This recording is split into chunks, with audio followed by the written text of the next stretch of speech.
Welcome in, ladies and gentlemen, to tonight's broadcast of Johnson County Sports Live, brought to you by Martin City Animal Hospital, the area's choice for full-service vet care. Just east of State Line Road in Martin City, Martin City Animal Hospital is where your cat or dog is treated like family. Call them at 816-941-0070. Learn more at mcah/vet.net. As we are watching the in-arena pregame video here for the Cavaliers as they're getting set to take on a Highland Scotties squad that will surely be game to take on one of their usual opponents here in Johnson County, but has not had necessarily the most successful season that perhaps they were hoping for coming into the year. But the success rate of a season can always drastically change when you've got an opponent on the schedule looking at perfection. To be the blemish in an undefeated Johnson County season could be just the spark that a team that comes in with just 3 wins on the year might be looking for. Well, and you're looking at it, I know this is a completely different team than it was a year ago for Highland, but remember last year for Johnson County and the women's team, the one loss on that national championship banner that's hanging up here, it was to this Highland team. Again, new coach, new players, so I mean you can't really hold that against them right now, but definitely, you're right. I mean, 3-11, 0-6 in conference play for Highland. They are looking for a big win here today. But for Johnson County, 24-0, they haven't lost yet, sitting on top of the conference. They've won 100 straight regular season home games here at the Fieldhouse in Overland Park, and they handled this team really, really well. 78-23, they won the open conference play back in January at Highland Community College, and they've been doing that to everybody. I mean, their closest conference game has been a 14-point win. That was a week ago against Allen, and they've had the entire week off since has Johnson County, so they're coming in with fresh legs, looking to complete this regular season sweep and just continue their dominance this season. They have been dominant, to say the least. A team that, as you just mentioned, does not just win. This is not the old Tim Tebow Broncos. They're not squeaking by to get to where they're at right now. This is a team that is just slapping other teams around right now as the starting lineup's getting announced down there on the court. But yeah, we keep talking about it for Highland. I mean, a team that comes in 3-11 on the season, this is probably a game where you might be getting the most focused Highland squad for the rest of their games this season. When you come in with a disappointing year the way that they have, there is just something so energizing about being given the opportunity at, the phrase a lot of fans like to throw around when you're talking trash or you're saying whatever you're going to say, but the old "this is your Super Bowl" mantra. Sure. Super Bowl week, very fitting. and that is, of course, tomorrow, but that almost kind of just fits in a literal sense right here. This could very well be Highland Super Bowl in a way. I mean, this is the type of game that can re-energize a squad to an extent, to have the opportunity to come into a team's house that has won over 100 straight here at home, that is undefeated on the season, that is the defending national champions. That win can be your season. It's basically the team in Johnson County, they have everything to lose, right? But for Highland, you're kind of coming in, you're relaxed, you're loose, you got nothing to lose. So you're coming in with a big pit of fire in your stomach, in your belly, and yeah, this should be maybe a good one. We'll see. As Johnson County wins the opening tip, as Strickland will bring it up court. And they'll begin moving it around the perimeter. It found its way back to Strickland. Keep it moving, finds its way to Layla Scott. Now they'll finally try to go down low, spinning, shooting, got it. Nice shot there, Mia Adams. She's been one of the forces inside the paint for Johnson County all season long. No, I mean, no doubt about it, making her 19th start of the season and her 25th game played, and she has just been so great. She has a Conference Player of the Week honors under her belt from not too long ago as the Scotties turn it over right there. Just another key piece for Coach Ben Conrad, the legendary head coach, 18th year for him, to be able to look to a piece like Mia Adams and all these other pieces he has on the floor and on the bench as well. It's a spoil of riches. As Layla Scott. There's the biggest one right there, number 10 in Layla. She dishes out to the aforementioned Mia Adams. She's going to try that same move again, though this time won't go. Rebound, however, brought in with some ease by Ellick. And now a jump ball going to be called. Possession arrow with the Scotties. And that's big defensively for Highland. There was a stretch in the game last week against Allen. It was in the third or fourth quarter where it was just Mia Adams, and they gave it to her in the paint just like that. She was at the elbows, and she would back down in that little silky fadeaway. Her release is so smooth. She made about 3 or 4 of those in a row, and Allen really just made no defensive adjustments. You've already seen 2 straight possessions, 2 good looks for Adams, so look for that to keep going. Speaking of Adams, away from the play, her and her defender both end up on the court, and then an easy lay-in there for Highland to tie this thing at 2. No foul called for all the contact far away. Layla Scott will try her hand from 3. Normally money from that range, this time no good, but a rebound hauled in by Ford, and she draws a foul. Yeah, Layla Scott, we've been on record watch for her for quite some time now. She just broke over 200 career three-pointers not too long ago. She's the 5th player in conference history to ever have that. Now she's 8 points away coming into this game, and a nice feed to Ellick there, but 8 points away from 1,000 career points as well, Aaron. So she's just continuing her great season, the former All-American, National Tournament MVP a season ago. That's a quick drive coming here. Linghaus won't go. Toward the sideline, kept it. Oh, I was gonna say a perfect pass to keep it in. How did she keep that in bounds? Couldn't quite handle it on the back end. My goodness. Ford able to get the bucket and the foul. So Ananda Ford will go to the line and end one opportunity. And how about that play from Ford? I'm not sure how Ananda Ford didn't step out of bounds there. That was quite the scramble for Highland, and Ananda just kind of took it from a Highland player. I thought for sure her foot was going to be on the baseline, but she walked the tightrope and just doing what she does, the native out of KCMO. She's been terrific this season. Won't be able to connect on the free throw, however, and the rebound brought in by Johnson. So the score will stay at 6-2, but yeah, as you mentioned, that play along that far sideline was actually a great play there by Dylan Haas. Able to keep it in play, got the pass perfectly to her teammate. I believe that was Merrill. But then it was just Ananda Ford able to strip it away from her. And speaking of, Ananda Ford off the tip, comes away with this one. Just another forced pass down inside. Keeps it herself, gives it off to Adams. Adams for 3, she drills it, and the versatility on display early. Yeah, you're going to give Mia Adams that much space, she's going to make you pay for it. Another thing that makes this Johnson County team so lethal is the way they get out in transition and trailing behind, setting up your sharpshooters, those pass behinds, having the great peripheral vision, every ball handler on the floor at all times for Johnson County.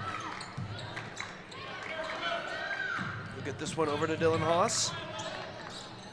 Poked out of play. And so Highland will take it off an inbound, but first we'll get some mass substitutions here. 3 in, 3 out.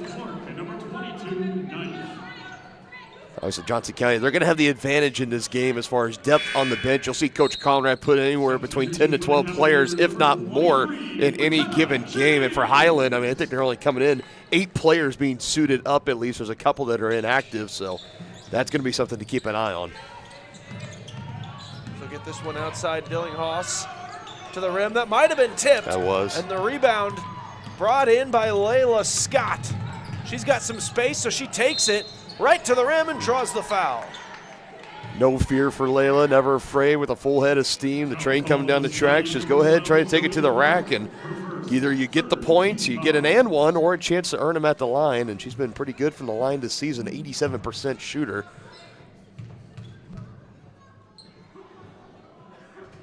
Look what you've done, Dylan. Gosh darn it. Layla Scott gonna miss on the first one. She'll try again to get to double digits here for Johnson County. I'm going to strike that first one from the record. Oh, well, she misses the second as well, but Ananda Ford gets the rebound, and so she'll try from the free throw line. So you've seen the leading scorer in Layla Scott and in the leading rebounder of the team, averaging about 9 per game in Ananda Ford, and already has had a couple of big boards. That one earned her 2 at the charity stripe. Drills the first.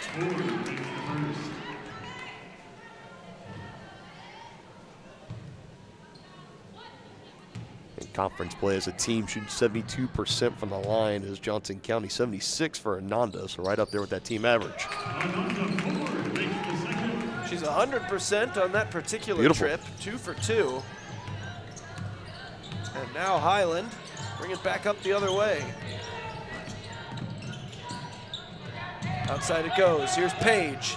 CJ Page, I think, just completely lost the handle there. It was a good defensive play by Johnson County. That ball is loose, and that ball ends up in the blue paint on the far side.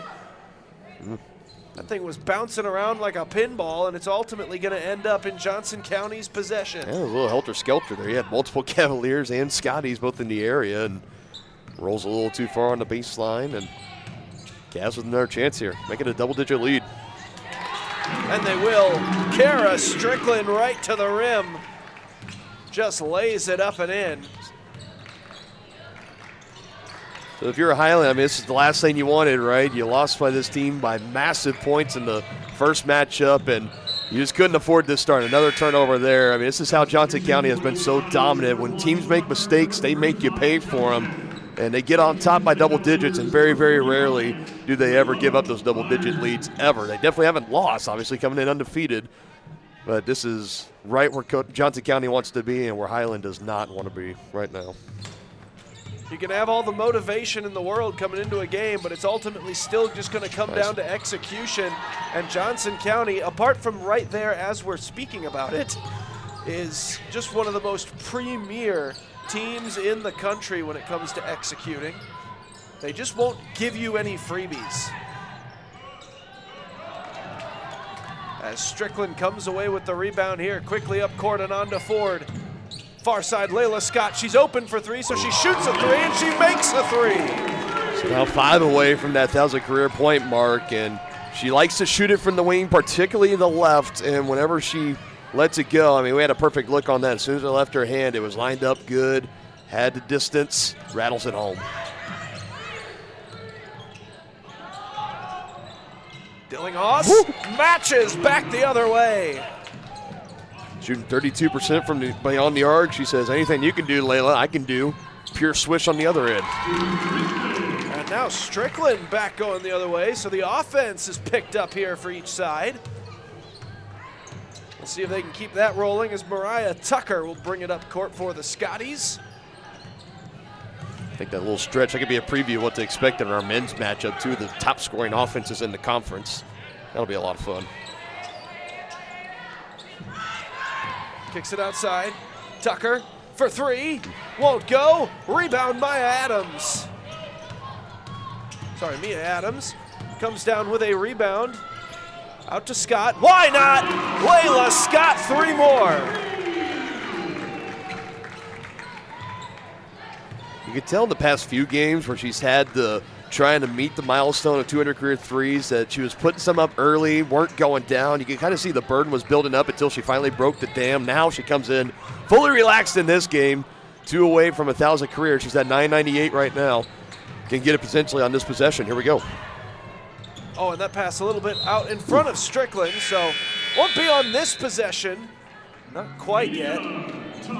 As we'll step aside here, 4 minutes to go in quarter number 1. 21-5, Johnson County in firm control here on Johnson County Sports Live, brought to you by Martin City Animal Hospital.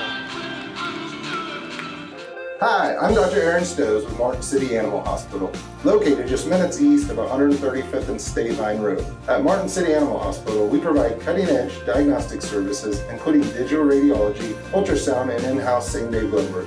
Also, specialty care such as general surgery, cold laser therapy, animal chiropractic, small animal reproductive services, and dental cleaning. With 4 other locations and a team of 15 veterinarians, our commitment to you makes Martin City Animal Hospital the vet you can trust.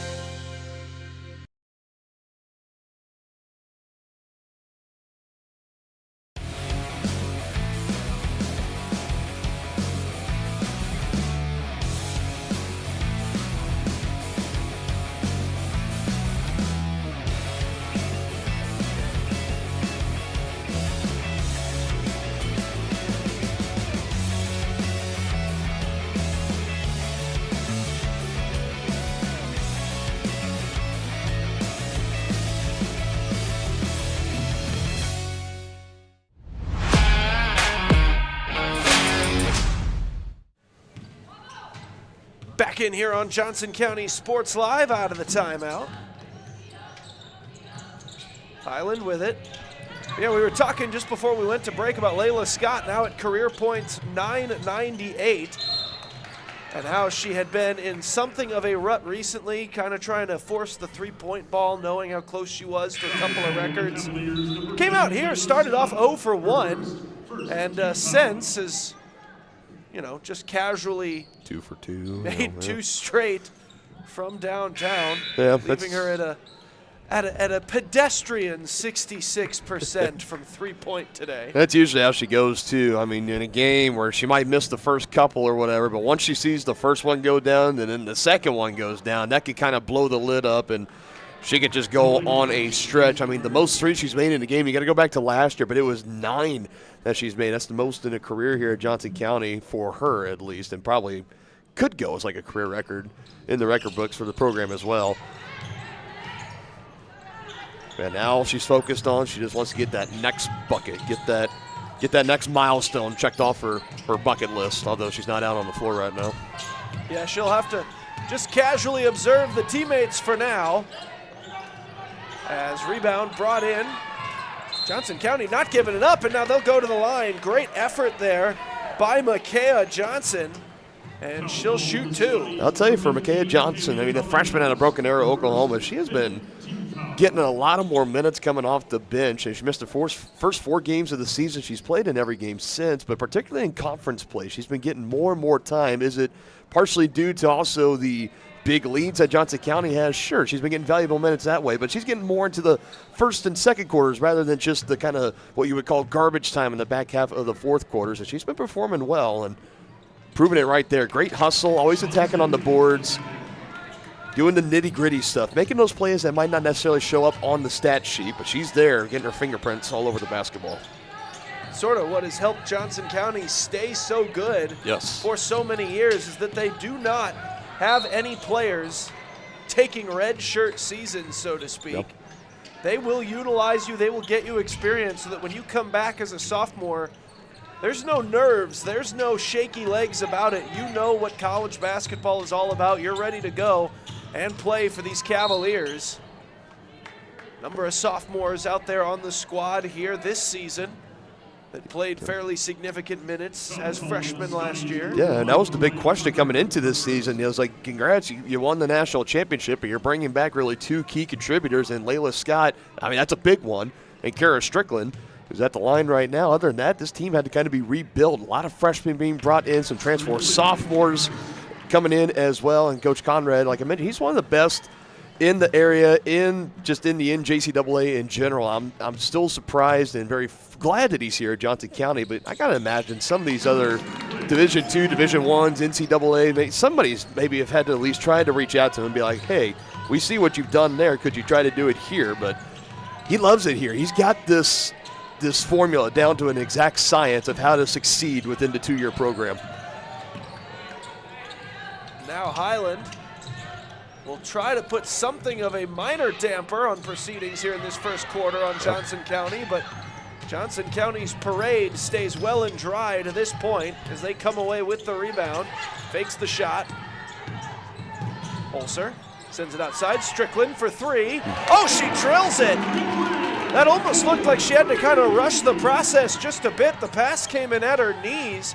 She just kind of stood up with it and flung that shot, and it was perfect. Yeah, Kara Strickland, sneaky good from beyond the arc. She's more known for her drive-in ability, drawing the foul, getting to the free throw line, a 94% shooter at the line, but she can knock the 3 ball down too, about 36% on the season. That's not too shabby, top 5 on the team.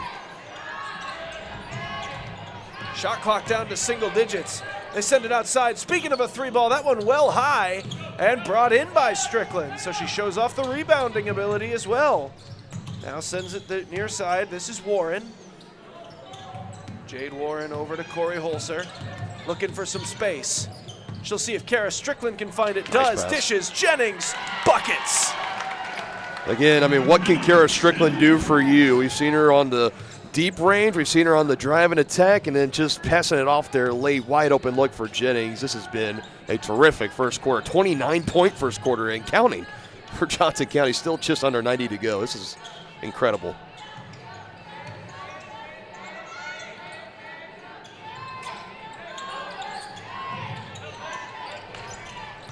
Shot clock down to single digits again. This Johnson County defense has been exceptional. Yeah. Shot clock going to expire, and the shot was no good, not a play anyway. 1:02 to go here in the first quarter. It's just defense sometimes. I always call it like Ziploc defense for Coach Conrad, and even that, I mean, the way they've been performing today, that might not even do it justice. Multiple times, final seconds, and Highlands just they've had to put up a shot. They haven't had no rhythm on their offense. That one just kind of leaked away from Layla Barnes a bit. So, I mean, already, just in this first quarter, I mean, I think you've had close to about 10 different Cavalier players already check into this game.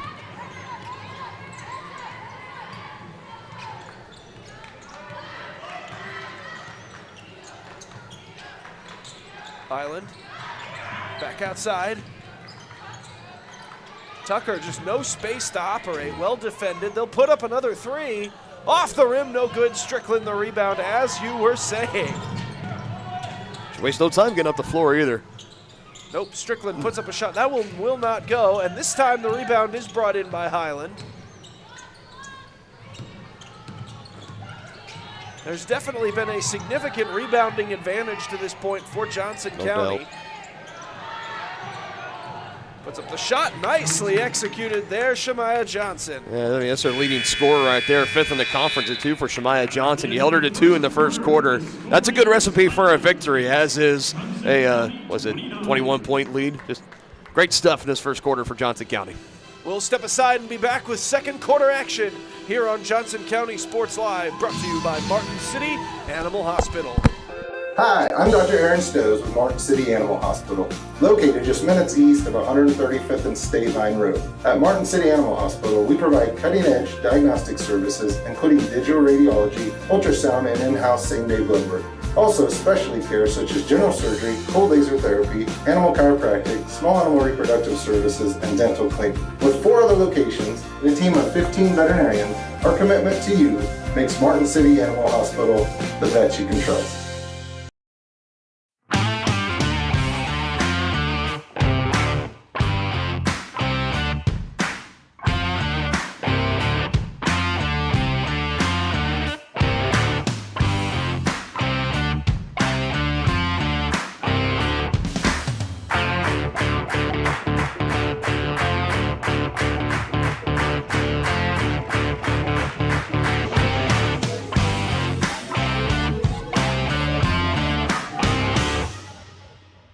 For more than 20 years, Gherkin Rental has been the place to go to get the job done in eastern Kansas and western Missouri. With a huge selection of quality equipment, from roll-offs to trailers, telehandlers to generators, power washers to popcorn makers. Experienced equipment professionals and clean, well-maintained tools to help you get the job done right.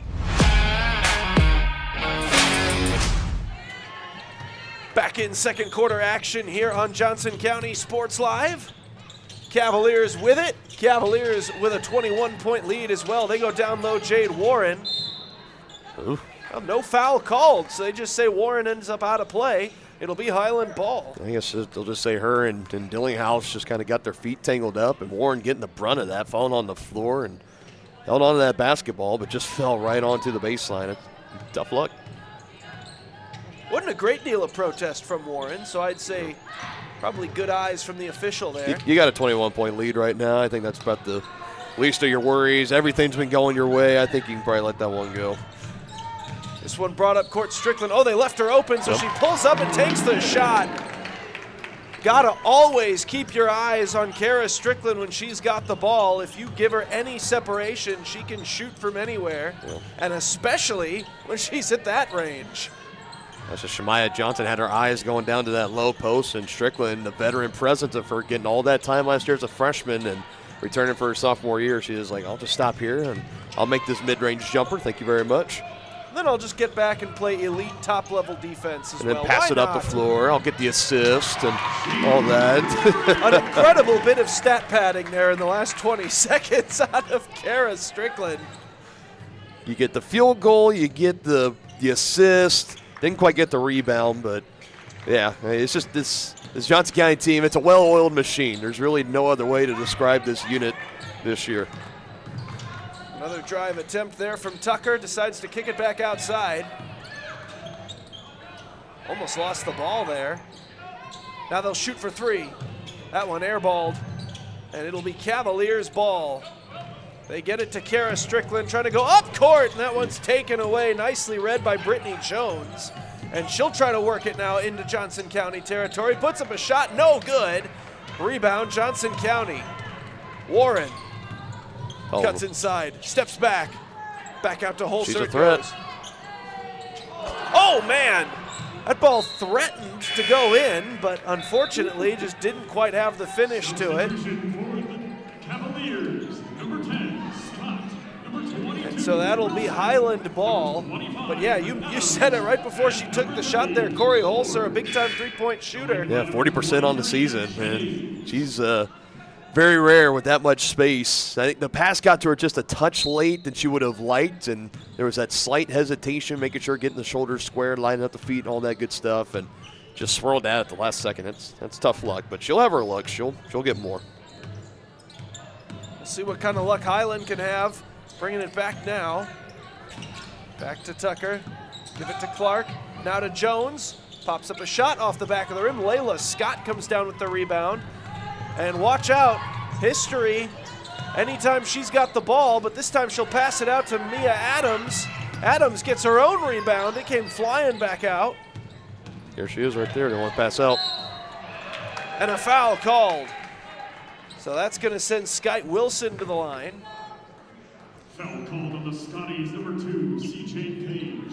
Her second, first. Very limited minutes in the game last week against Allen, just 2 minutes, didn't have any points, rebounds, no assists, averaging 4, 6, and 1 on the year. Just another one of these role players trying to come off the bench for Johnson County. First free throw, no good. Very funny phrasing there as well of all of these role players coming off the bench that Johnson County has. This time, Skyte Wilson able to hit the second free throw, but I mean, you're talking about Johnson County's bench consisting of some role players that would absolutely be starters on about 90% of the rosters 1,000% across the country. It's just insane the depth they possess. They get this one down low to Jennings. Yeah, I mean, who wouldn't like a McKenna Jennings or a Micaiah Johnson, Skyte Wilson, Mia Adams being put into that spot? You know, she's been starting more as of late, but Layla Barnes, another one. So many to list. Corey Holzer, another one. Just so many terrific players. That's what makes this team so scary this year. Is I think they're actually better than they were a season ago, and I think it's mostly just because of that depth. You had 5, 6, 7 studs last year, and then as that bench got a little deeper, it wore a little thin. This year, I think for Coach Conrad, he can roll out, again, 10 to 12 different players, and every single one of them you can fully trust and rely on for them to make big clutch plays for you. Highland gets this one in. Zoe Clark puts up a shot. That one, no good. Oh, pass kind of fading away, taken away there by Daringhoff. Coach Conrad's not going to be too happy about that one. I think he just says, let that one go out of bounds, let us inbound and go, but instead it's a forced turnover, trying to make up for it, and she does.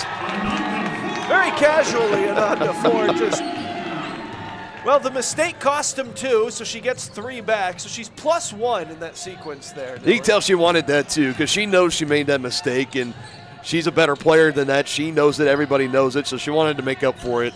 Does it in the best way possible, and splash down 3. And then a mistake the other way, so Highland will give him the ball right back on a misplayed pass that ends up in the Johnson County bench.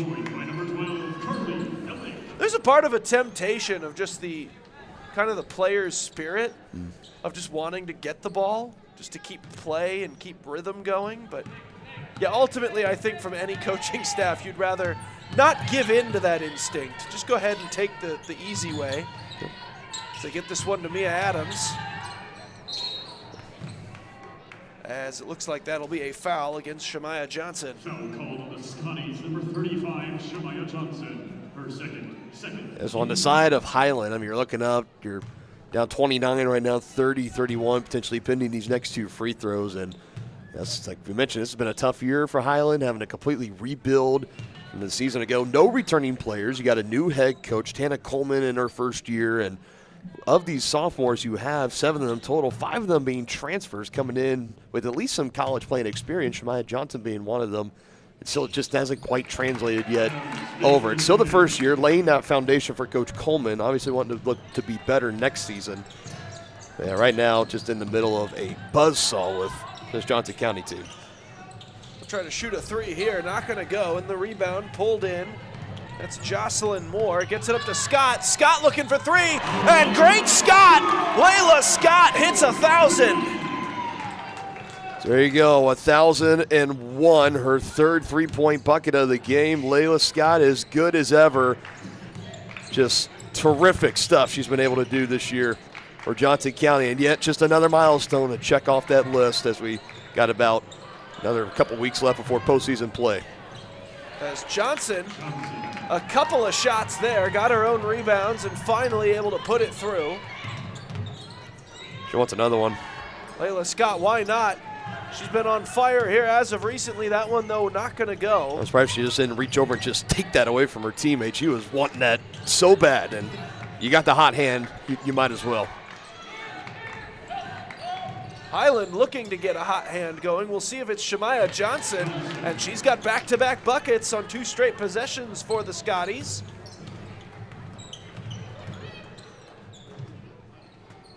See what kind of response the Cavaliers will have. Mia Adams will shoot a 3. That didn't even flirt with touching rim. That was all net all the way. A perfect shot from Mia Adams. Now, the hot hand, it's being passed around. Everybody wanting a chance to shoot the three-point basket. This Cavalier team, not necessarily known. You got some good three-point shooters, but as a team, it's really not known as a strong suit. But showing it off here today for sure. At times, Shemaya Johnson unable to get the bucket to go. She's been their best offensive weapon here over this last stretch. Mia Adams, why not? And does it again.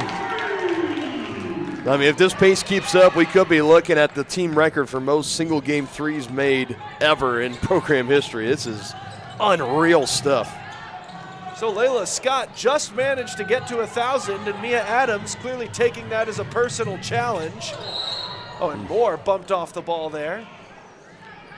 Yeah, for Zoe Clark there, I mean, what else are you going to do? You're not, I don't think, being down by this much, this point in the game, still about 3.5 to go before halftime, you got to find a way to just kind of make them earn them at the line, I guess. You don't just give up the easy 2. Number 12, Zoe Clark. Her second, third team foul. Media timeout. So we'll step aside briefly here for the media timeout. 3:36 to go here in the second quarter. Johnson County in firm control here on Johnson County Sports Live, brought to you by Martin City Animal Hospital. How do you see the world? At Shriners Hospitals for Children, we know that changing how you see things can turn them into everyday miracles. Like riding my bike. Breaking boards. Hugging my mom. Every day for over 90 years, Shriners Hospitals for Children has been sending love to the rescue, regardless of a family's ability to pay. If you know a child we can help, call or go online now.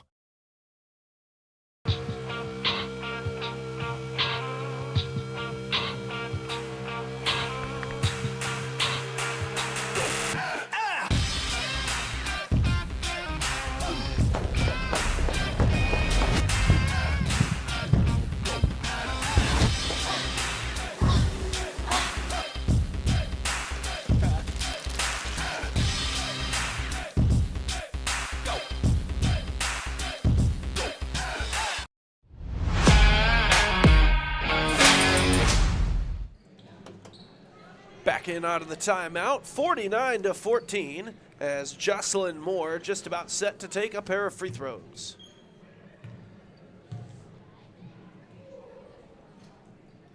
First one just off, and there's been one maybe sort of a mild point of emphasis for Johnson County today. It has been that they have been a little off at the free throw line. Yeah, I mean, it's, if you want to really grasp at straws, I was kind of thinking the same thing too. I think by the time we get that set sheet at halftime, they're going to be right around that 50% or lower, depends on how many more they get. Yeah, outside of that, I mean, this has been nearly a picture-perfect kind of game. Come on, Cavaliers. It should be 57-14 right now. What are we doing? We cycle this one around. Gets it down low. Shot is up. Not going to go as Hayden Snodgrass found herself laying through the paint, but couldn't quite get the finish. Shot for three back the other way. Just offline. Jocelyn Moore comes down with the rebound. Moore gives to Warren. Jade Warren off the backboard, gets her own rebound, draws the foul. And so Jade Warren will go to the line. Doesn't that comment you made, it should be 57-14, doesn't that got to just show how spoiled we are here as fans and broadcasters of Johnson County? I mean, we've talked about the excellence across all the sports. You were telling me about during the fall, you're a voice of men's and women's soccer and some of the games and the point spreads that you saw over there. Volleyball dominated too. These basketball teams, of course. It's now officially spring sports. We got baseball going on right now, believe it or not. Doubleheader today against Crowder College. Brendan Bolin on the call for that one over there right here on Johnson County Sports Live. But it's just, it doesn't really matter. It doesn't matter what sport, what division, it doesn't matter. It's just Johnson County. You can count on them for being one of the dominant, if not the most dominant team up there. We're spoiled here. Another one-for-one trip there for the Cavaliers. Running into the official was Jade Warren. Just kind of shrugged it off and still gets to the rim. Gets her own rebound, puts up a shot, and she'll go back to the free throw line.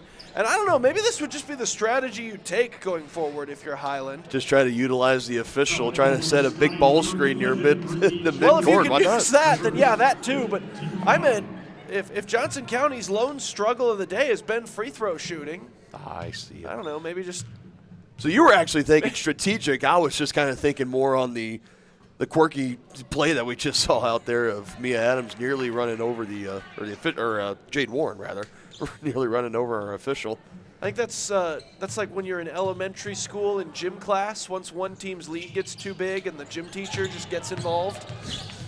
That might have been what we just laid eyes upon. Now, see, my gym teacher was out there playing from the start. He loved to be out, so it was always tough. Mr. Usually once dodgeball got to about like 9-on-2 or something, suddenly the team with 2 has a gym teacher on their side, was usually how that would go. Yeah. But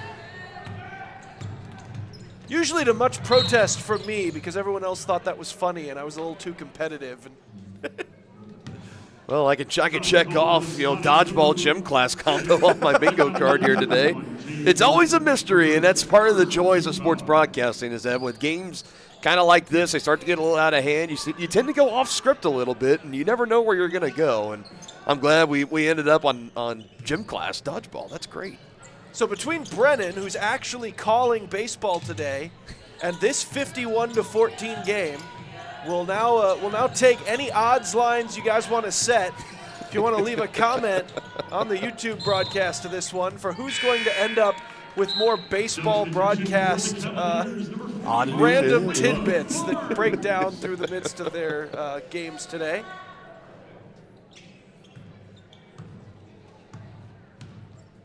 As Jocelyn Moore brings this one up court for the Cavaliers. Gives it off. Jade Warren finds its way Ananda Ford. They continue to move it. Layla Barnes down low. She's immediately surrounded. There were 3 Scotties there. They'll say that's enough to draw the jump ball. And that'll erase what would have been a very nice Ananda Ford three-point try. Possession arrow is still with Johnson County.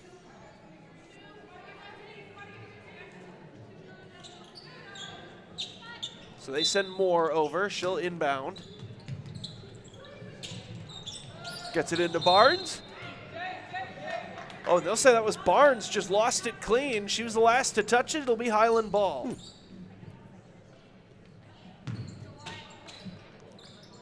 Did have that scoring update for baseball. It's 6-0 currently. Crowder on top of Johnson County. They head to the bottom of the 7th in game 1. So Johnson County looking for a rally over on the baseball diamond. You guys want to try to go flip back and forth, maybe a 7th inning rally brewing. For 3. Not going to go. Maybe Johnson County can spare a bit of their points they've accumulated here on the court. send it over to the baseball team. Yeah, why not? I mean, surely they can spare 6, right? Yeah, I think so. Just take the free throw. The points you left at the free throw line, just put that over to the baseball team. The baseball can borrow them. Here's Jocelyn Moore, right to the rim, puts it through. This has to go down, I would imagine. 55 points in this first half. It's got to be one of the more efficient, high-scoring first halves this season for Johnson County. Certainly on pace for another triple-digit ordeal.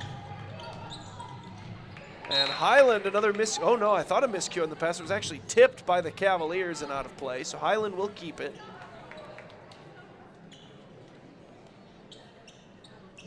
"41-point lead with 33 seconds to go until halftime. I mean, not only has your defense put up 55, your offense put up 55, your defense has held the opposition to just 14. Shemaya Johnson's been the lone semi-issue when she got down low, but right there, unable to connect on the shot. Johnson County gets the rebound, brings it back. Shot clock is off. Jocelyn Moore will kill some time.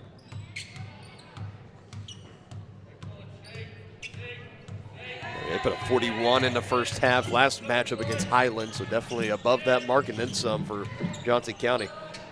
They'll get it to Holzer. Outside, Moore for 3. Off the rim, no good. So they won't add to it before the halftime break, but we'll go to the break. It's 55-14, as you mentioned, Johnson County rolling here on Johnson County Sports Live. We'll have the halftime show brought to you by Attic Storage coming up after this. Don't go anywhere. You're watching Johnson County Sports Live, brought to you by Martin City Animal Hospital. Hi, I'm Dr. Aaron Stoes with Martin City Animal Hospital, located just minutes east of 135th and State Line Road. At Martin City Animal Hospital, we provide cutting-edge diagnostic services, including digital radiology, ultrasound, and in-house same-day blood work. Also, specialty care such as general surgery, cold laser therapy, animal chiropractic, small animal reproductive services, and dental cleaning. With 4 other locations and a team of 15 veterinarians, our commitment to you makes Martin City Animal Hospital the vet you can trust.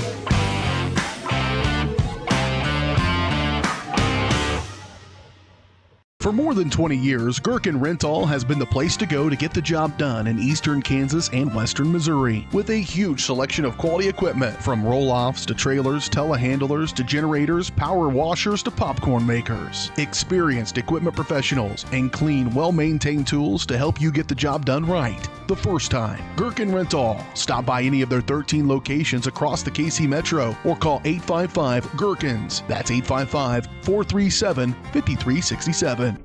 Hey, you ready to go to my mom's? Well, I can't go today. I have to mow. It's probably going to take all day. Well, that's too bad. Don't work too hard.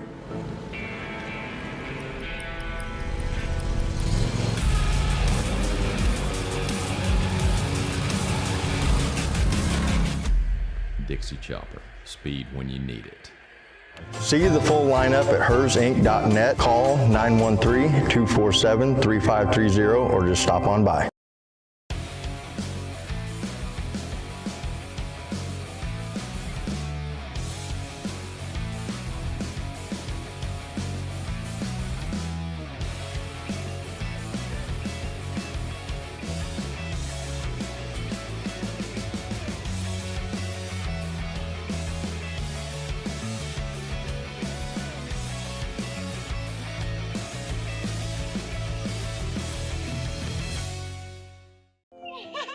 How do you see the world?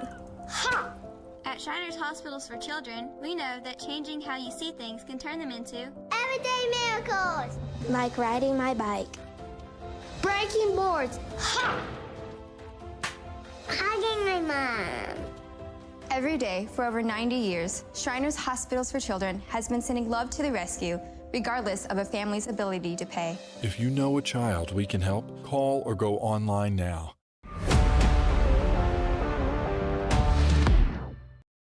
Hi, I'm Dr.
Back in for halftime here on Johnson County Sports Live, brought to you by Attic Storage. Attic offers climate-controlled units, RV and vehicle storage, plus clean, move-in ready spaces. As a veteran-owned, community-focused business, Attic features monitored 24/7 space with friendly on-site managers. Rent, reserve, and pay online anytime at attic-storage.com. 55-14, Johnson County in front, and You know what, Dylan? That's about as much analysis as probably is needed here, but we'll break down the stats anyway. Yeah. As the Cavaliers looking to continue an undefeated season, and it's looking pretty good right now. Yeah, and I think I had misspoke when I said their regular season home winning streak was at 100. It will be at 100, or it should be at 100 after this second half. It's at 99 right now. But, yeah, like you mentioned, they just continue to dominate. And I thought when the stat guy was bringing the sheets up to us, we all shared a bit of a chuckle because he handed it and he said, the Cavaliers as a team, the good news, shooting from three-point range, 57%. That is phenomenal. 4 of 5 in the first quarter, 80%. That's great stuff. And then he said the bad news, though, from the free throw line, they're shooting just 47%. So you're shooting 10 percentage points better from deep than you are at the free throw line at 9 of 19 total from the charity stripe, 8 of 14 total from three-point range. You had made the comment, and I agreed with you, that if there was one thing you really wanted to look at from that first half and said, this is unacceptable for Johnson County, you're not playing up to your standard, it's that. Everything else, they have been doing a pretty good job. Maybe the turnovers, 7 they've had. They've been able to take 9 from Highland, but 7 turnovers. Probably want to see that a little bit lower. But outside of that, just 59% shooting from the field as to holding Highland at just 20 from the field that entire first half, and very pedestrian numbers from the rest of the field. You know, the three-point shooting for Highland is at 10, 50% from the free throw line. So I'm not sure what much more you could really ask for outside of some better free throw shooting and maybe just trying to limit the turnovers by a point or two in the second half. Certainly feels like asking for more. Would feel a bit greedy, but Johnson County looking spectacular out there. I mean, when you're shooting 60% essentially from the field, Deficient. I don't know how you're going to lose very many games when you're scoring on more than half of your possessions, essentially. Yeah, I don't know how you can do it either, but that's what they've been doing. And I mean, this isn't like this is a one-game anomaly either. I mean, it's more of an anomaly, especially in conference play, the past 6 games where a team like Highland has actually been more into a game. Their closest game has been 14, as they lead by just your 55-14 halftime score. No biggie there. A lead as large as 41. Just unreal stuff. 8 points and 6 points in the first and second quarters for Highland, and I think nobody else has more than 6 points, and that's Shemaya Johnson, and she was really the only one when you were looking at players to maybe keep an eye on. It was her, the big sophomore out of Sherman, Texas, underneath, the 5th leading scorer in the conference in points per game, and she's 5th in rebounds per game as well. Outside of that, Highland didn't really have a lot to show for, and they held her to just 6 points in that first half, so 6 of the 14. That's good. That's good stuff. This team, I feel like for Johnson County, is almost so good and so efficient at times that it makes our job easy, but it almost makes it hard at the same time, because when you're trying to really dive in and look at the numbers in between the lines and stuff, it's like they're dominant. There's no other way to really say them. They're dominant. They're outplaying, they're out hustling, outclassing, all the above this Highland team this afternoon. Yeah, there's not really a great deal of necessary translation for the casual audience at home as to why Johnson County is dominating this game. Yeah, exactly. It's extremely apparent for anyone that has been watching to this point. For those of you just tuning in, just know they've pretty much just done everything well, other than shoot free throws. They're only 47%, but not that far behind their opponent, and they've kept Highland away from the free throw line altogether. They've only taken one trip to the line in that first half. Johnson County, good at a lot of stuff, Dylan, to summarize it cleanly. Yeah, pretty much. Good at a lot of stuff. Got a lot of stuff. One important note, in case you are just now joining us, Layla Scott officially over 1,000 career points, 1,001 to be exact, where she sits right now after 9 points in that first half. So just another thing to check off that list for Layla. All-American, check. National champion, check. Tournament MVP, check. Conference player, check. I mean, it's absurd, her resume, and she just adds another notch in her belt with that 1,000 career points plus. Congratulations, Layla, on meeting that this first half. That's good stuff. We'll step aside and be right back with second half action here on Johnson County Sports Live. Doubleheader today here, brought to you by Martin City Animal Hospital.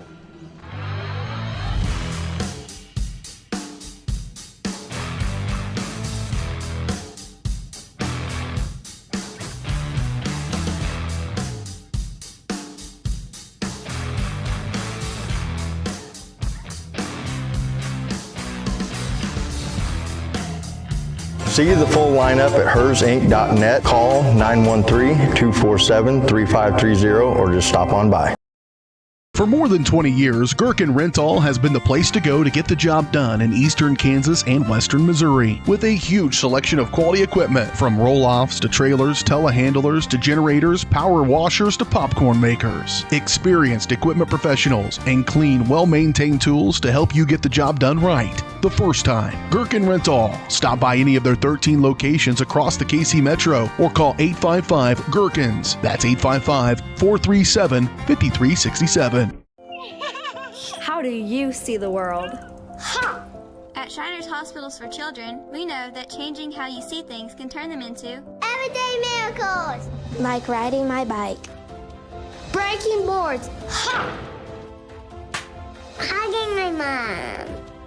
Every day for over 90 years, Shriners Hospitals for Children has been sending love to the rescue, regardless of a family's ability to pay. If you know a child we can help, call or go online now. Prescription drug pricing points to corporate mountain. Freedom of the press is about your right to know. And Clark sheer athleticism. It's about your right to be informed. Today, there are real threats to press freedom. Reaching residential areas. And your right to know about the world around us. We must protect our right to know, no matter what kind of news is important to you. Before it's too late, understand the threats. ProtectPressFreedom.org.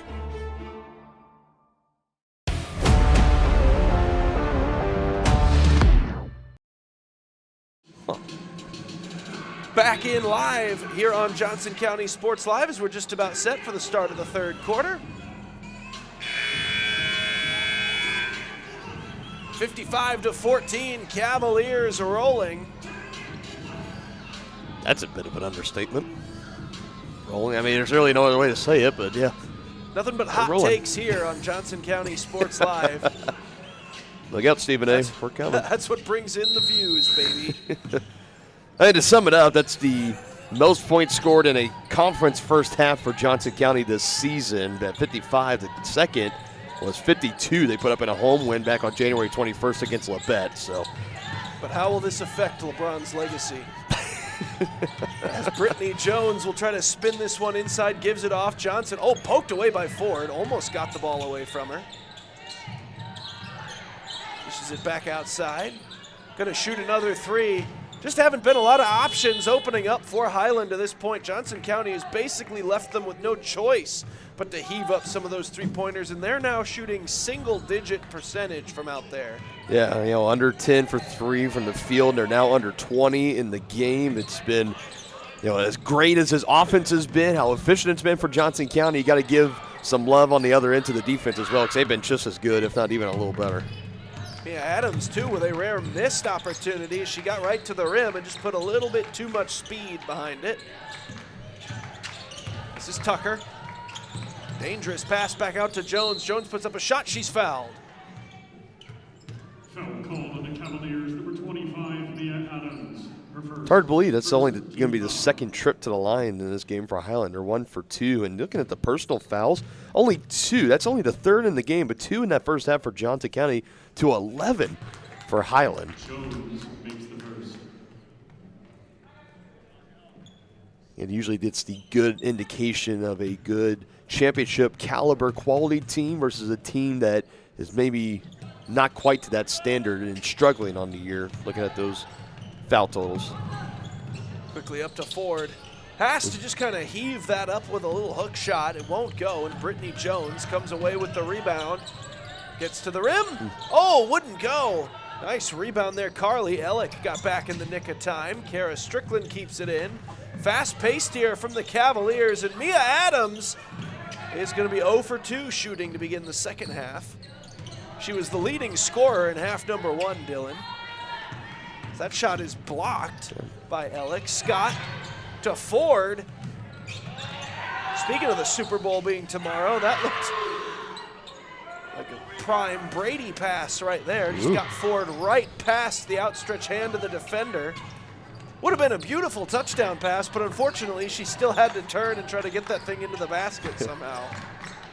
I know one thing within our Varsity Sports Live family on our network of broadcasters, our resident Patriots fan, Dylan Vanderveen, longtime voice of the Cavaliers here He's going to be very happy and I imagine slightly anxious come kickoff on 5:30 p.m. on Sunday, but still can't believe Patriots are back in the Super Bowl. It just doesn't feel right, but it does at the same time. It's kind of weird. Ford right to the rim, puts it up and through. Yeah, either way, they're going to break an NFL record tomorrow. They're either going to overtake the tie with Pittsburgh for the most Super Bowl victories of any franchise, or with a loss, they will overtake the Denver Broncos in a tie for the most Super Bowl losses in NFL history. Yeah, it's like they say, you can't win them or you can't lose them unless if you don't get there. So Denver would have probably liked to win a few more. Yeah, definitely. Well, they were there. I mean, they got a ticket to the dance, and unfortunately for Elway, just had a hard time. And of course, that Seahawks-Broncos Super Bowl with Manning and MetLife and New Jersey. My goodness, it was doomed from the opening snap. That safety that went over Peyton Manning's head. That was a sign of terrible things to come. Highland. The old behind the back, but there was no real dribble involved. Literally just circled it behind the back. Shot ends up not going. Quickly up to Layla Scott. She'll pad her point total.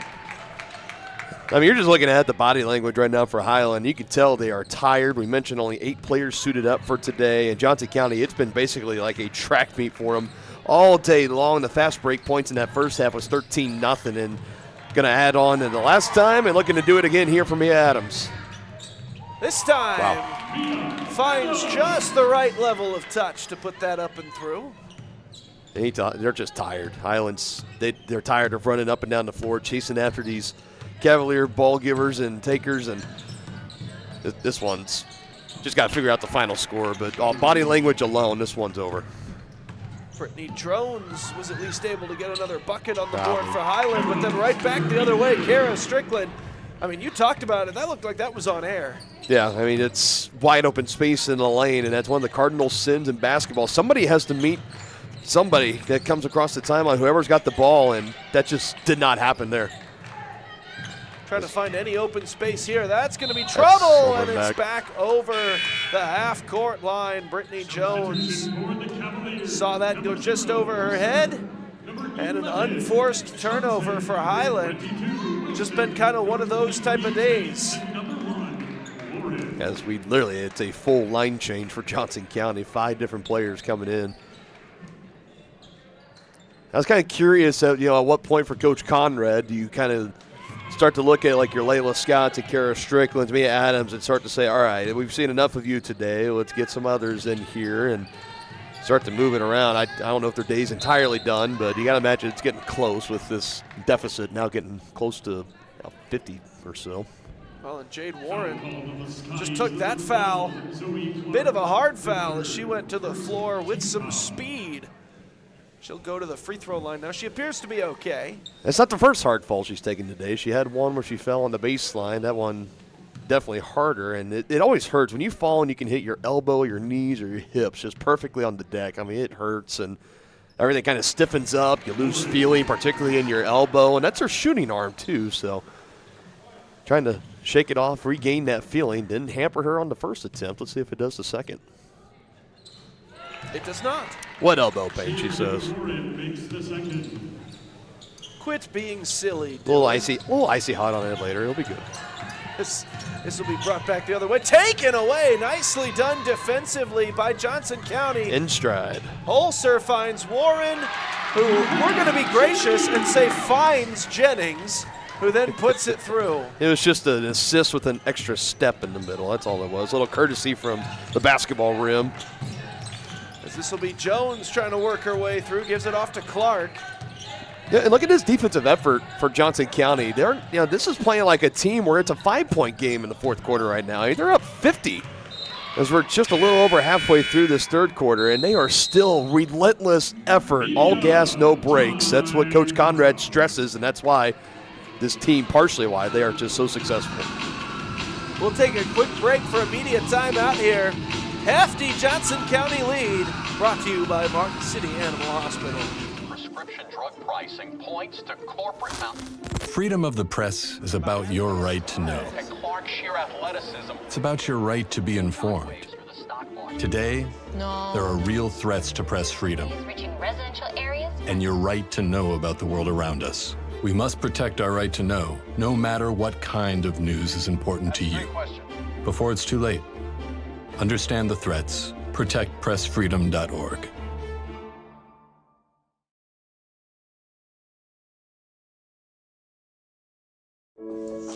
Dad, you need to go. Really? It's important. I feel fine. Look, you cannot mess around with this kind of stuff. Some cancers, man, we just don't want to lose you from something we could have caught. What I need to do? You just give your doctor a call. They'll tell you what screening test you need. Fine. Can I have my pie now? Oh, man.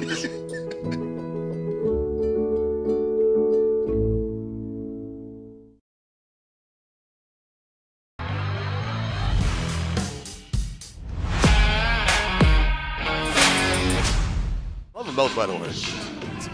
Back in on Johnson County Sports Live as the Cavaliers up 69-17, a 52-point advantage.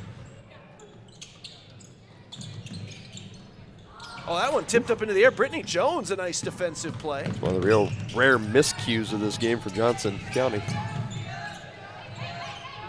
Free throws, shooting, turnovers. Those are really the two you can look at and say, we need to work on that if you're Johnson County. Brittany Jones will try to argue that there's no working on that. That was just a phenomenal takeaway. Oh, and she does it twice in a row. So there you go, Brittany Jones making sure that we're all aware it wasn't a fluke, and twice turns it into a bucket. So they only had 3 points off turnovers in that first half, and just like that, Brittany Jones gets all 4 here in this third, and good effort for her. Well, we just talked about the Johnson County effort, and kind of what makes them such a dangerous team is Holzer puts up a 3, won't go, but the rebound will. Nice putback there from Makia Johnson. Yeah, that's exactly it right there. I mean, soaring in for that rebound and getting the putback, kind of ending that little spurt for Highland. That's, again, that's why this team is so great. And Jones had thoughts about 3 straight possessions with a bucket, but that one taken away by Jade Warren. So Highland now will have to do it off the inbound.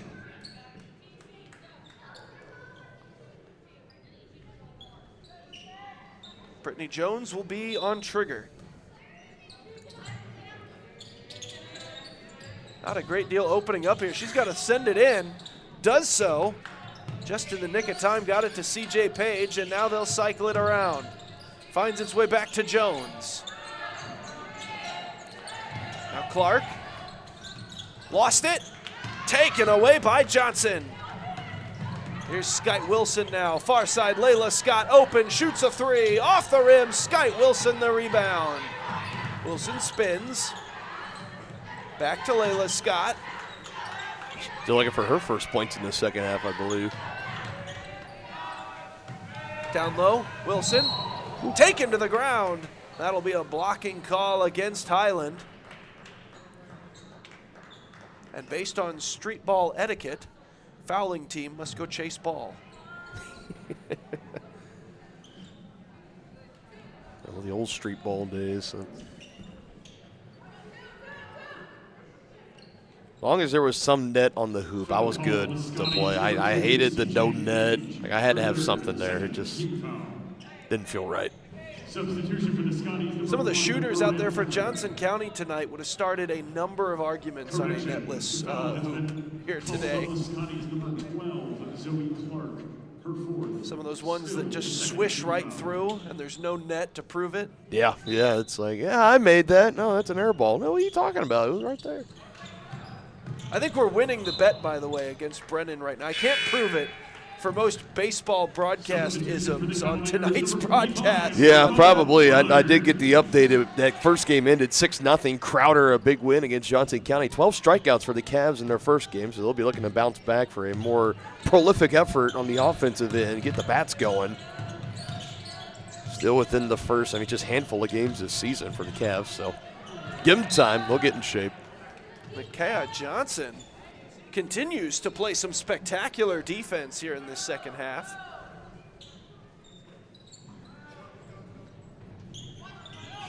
Yeah, people want to know, why has Micaiah Johnson getting her more times, or volume of minutes continue to skyrocket? It's just looking at the tape just in this game alone, it'll show you why, particularly her defensive effort. Puts that up, not gonna go. Rebound brought in Sky Wilson, tight ropes the boundary, nicely done, gets it down low. My goodness. And another basket. Johnson gets rewarded for her defensive efforts with an easy lay-in bucket. We weren't kidding on tightrope either, and that was very close up this near baseline, right in front of us in our setup, and finished it off with that nice assist. Oh, and Sky Wilson picks the pocket there of CJ Page. Numbers. Back to Layla Scott, up and through. Well, there are those points in this second half for Layla Scott. We were wondering where those fell. 1,003 career points now. Let the countdown keep going, if you will, for you folks at home.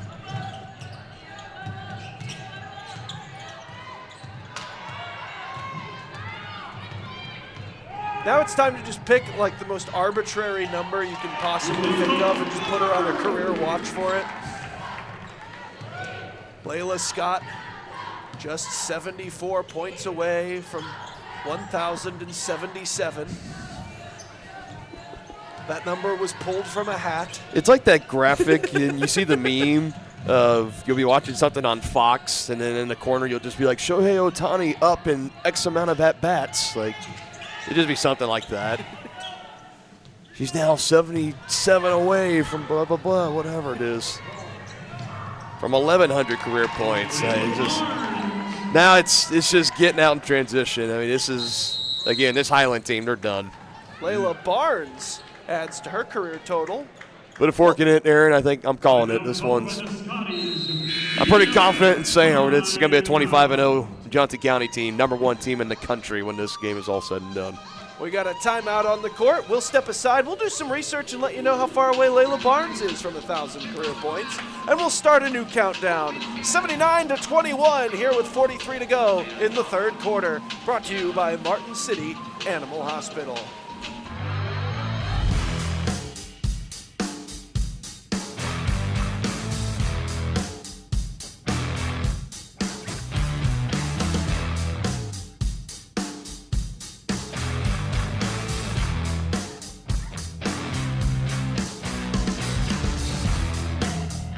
See the full lineup at hersinc.net. Call 913-247-3530 or just stop on by. For more than 20 years, Gherkin Rental has been the place to go to get the job done in eastern Kansas and western Missouri. With a huge selection of quality equipment, from roll-offs to trailers, telehandlers to generators, power washers to popcorn makers. Experienced equipment professionals and clean, well-maintained tools to help you get the job done right the first time. Gherkin Rental. Stop by any of their 13 locations across the KC Metro or call 855-GHERKINS. That's 855-437-5367. How do you see the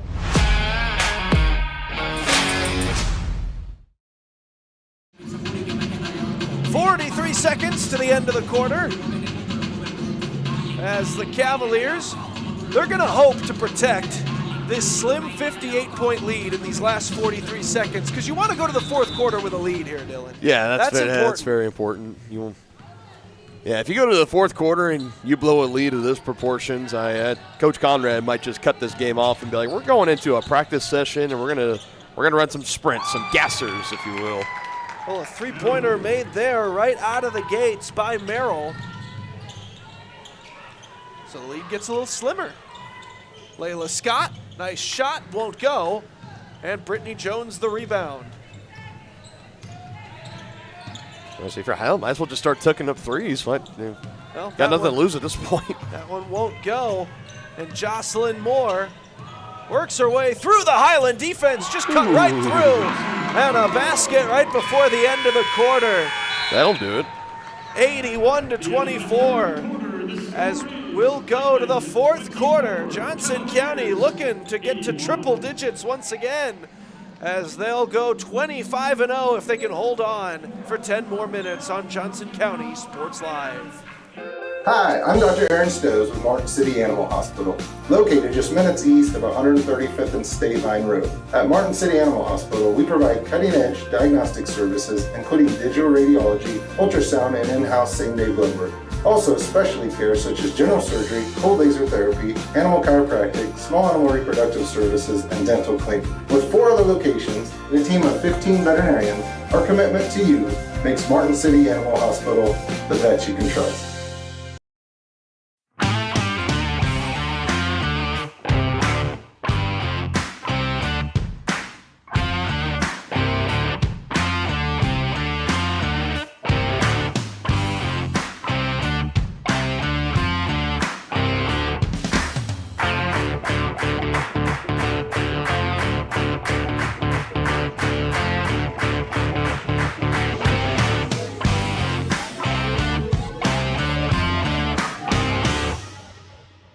For more than 20 years,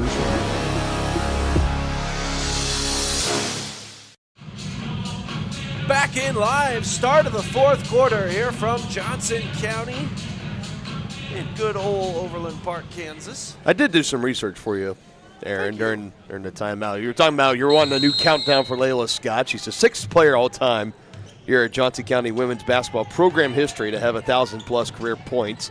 She's currently 15 away from moving into 5th all-time. She's 16 away from going into 6th place all-time, or 4th place all-time. For first place, it's 1,477, set by Lisa Kirby back in 1986 and 87. So she's definitely got her work cut out for her to make a run for it. But hell, perhaps another deep run to the national championship game possible for this team. Never say never. Jocelyn Moore quickly up to Ananda Ford. We did get one basket there by Mia Adams while we were discussing these lovely Layla Scott statistics. Our History 101 segment here on Johnson County Sports Live. The perfect segment. We can just have that and presented by Johnson County Community College. That's brilliant. Into Moore.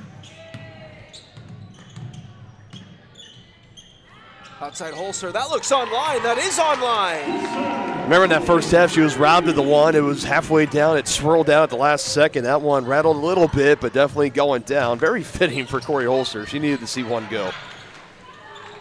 Deserved to see one go down as well.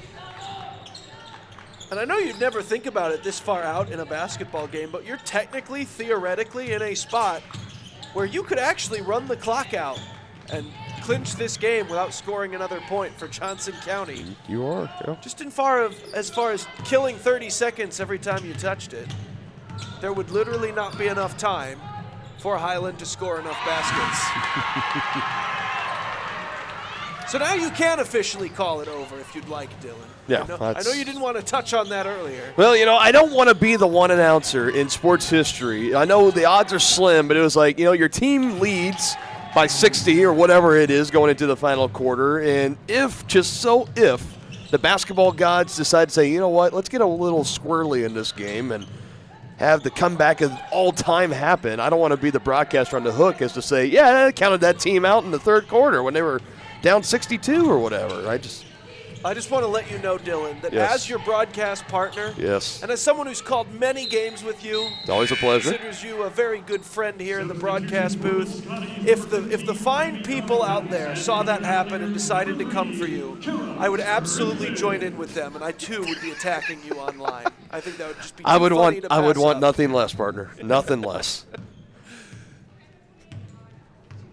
As Johnson County, again, it's Jocelyn Moore who will get this started offensively, out to Kara Strickland. Now to Ford. Ford shoots a 3. Rebound, Jocelyn Moore. Back out to Strickland. She'll shoot a 3. And the Cavalier green is just spectacular out there. More points, Dylan. I mean, it's definitely going to be above 50% shooting from the three-point range just in the game. They were about 57 from the first half, and they've continued that great shooting into the second half. I don't know about that for an and one. You always have that question when a team shoots so well within the first quarter, the first half of a game. It's like, well, yeah, but can they keep that clip up? In the case of Johnson County, yes, they can, and they have. They've showed it all afternoon long here. Seemingly with ease. Yeah. Again, and that just goes to this Highland team. You know, they're tired, they're slow moving around. It's kind of like they're just moving in slow motion. And with how efficient the ball movement has been for Johnson County, they've been moving it around, finding the open shooters and beyond the arc, and you got that space and handful of good shooters. I mean, why not try to take that shot? Well, they try to get that one down low to Layla Barnes. It will not go.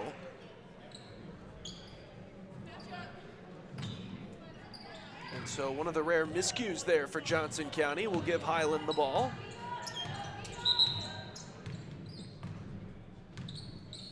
Get a stoppage here for They got a sub in. Substitution.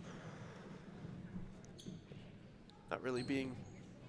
So you missed it last week, Aaron. We had a situation in the women's game where subs were being made during a media timeout, and it turned out that for Allen, they had a player. It was an administrative technical foul that was issued, and what happened was that there was an Allen player whose number and name on the jersey and on the program that the official scorekeeper filled out, they did not match. So we had like a 5-minute stoppage last week of like, what is going on? And it was an administrative technical because a number 2 checked in for Allen when there was no number 2 in the scorebook. So just made me think of that. I thought you might like to know. A broadcaster's best friend when that happens. Mia Adams will shoot a 3. That won't go. Finally, it's Layla Barnes who's able to close the deal. It's the third time's the charm, right? That's what they always say. And I got to give all shout out to our stats guy down behind the scores table because he came up and he explained that to me of all what happened because we were up here in the booth. My best guess was that there was an illegal substitution if someone didn't check in at the score table. Quite the opposite. They checked in, but they just were not quite literally eligible to come in. Shot for 3, won't go. It's almost like being at the airport and your IDs aren't quite totally matching the paperwork because of some typo you filled out. So he's checking in at the scorekeeper's table, but they're trying to figure out who he was. Like, did you just come out of the stands, man? It's like someone going, they're Nate on one ID and on their passport, they might be Nathaniel, and it's like, oh no. Like, I always hear that great joke from Nate Bargatze, one of my favorite comedians.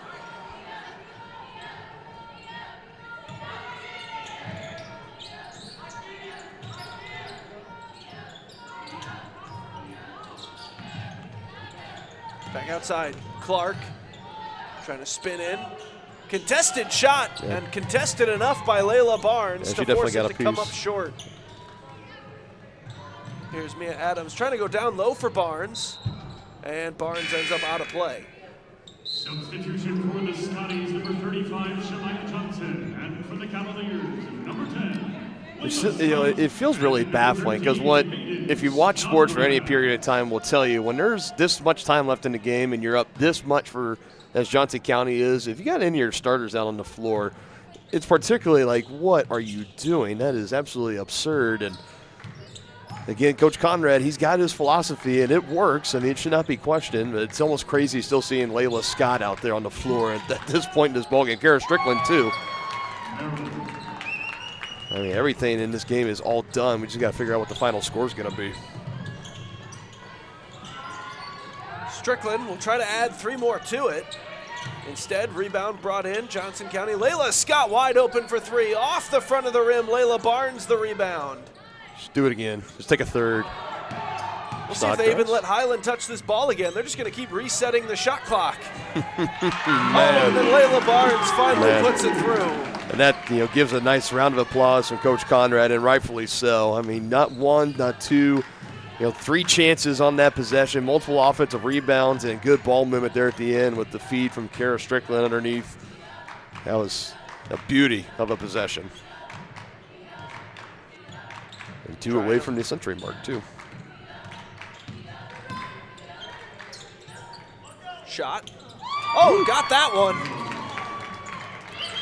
Hey, it matters where you bank, right? At this point in the fourth quarter, it's just a little too late, but Highland's been seeing the uptick in the three-point shooting go up here in the last few moments of game time.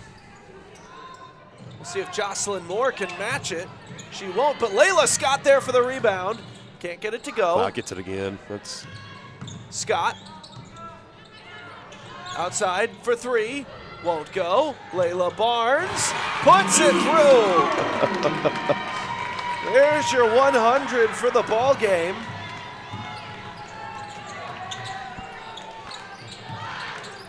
Well, they came close in the last matchup. They put up 78 against these Scotties, and they put up a even 100 this afternoon. That's just incredible.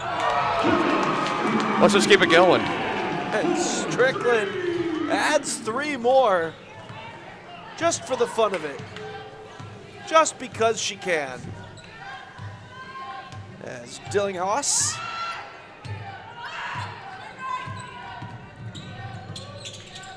has it taken away, pops up into the air. Somehow, some way, it's Kara Strickland that came away with it. The no-look pass there from Jocelyn Moore. Oh my goodness gracious, got it to Layla Scott. Forgive me for letting my Chris Collinsworth side come out on the kind of, oh man.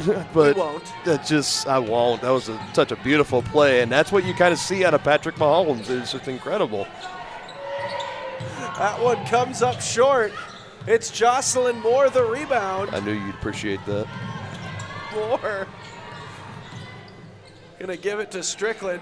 Turns and fires a 3, and oh my goodness. This is silliness. I think Tristan Jordan, our PA announcer, just summed it up. Kara Strickland on fire. Insert whatever Cavalier women's basketball player this afternoon into that name slot. This is where we need one of those like Halo in-game multiplayer narrator voice guy to just start coming up with phrases for us for every Johnson County shot. Yeah. Where's Kevin Harlan? We just get him. We can just do that. Number 10, Layla Scott, her second team foul. Media timeout. We'll get a media timeout with 92 seconds left to play. We'll let you guys stew over the late game drama here. It's 108-37. It's still anyone's game with 1:32 to go here on Johnson County Sports Live.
Back in on Johnson County Sports Live.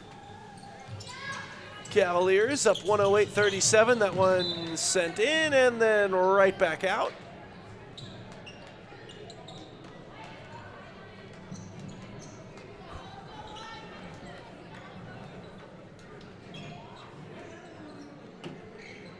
Cavaliers ball for the inbound. 1:32 left to play.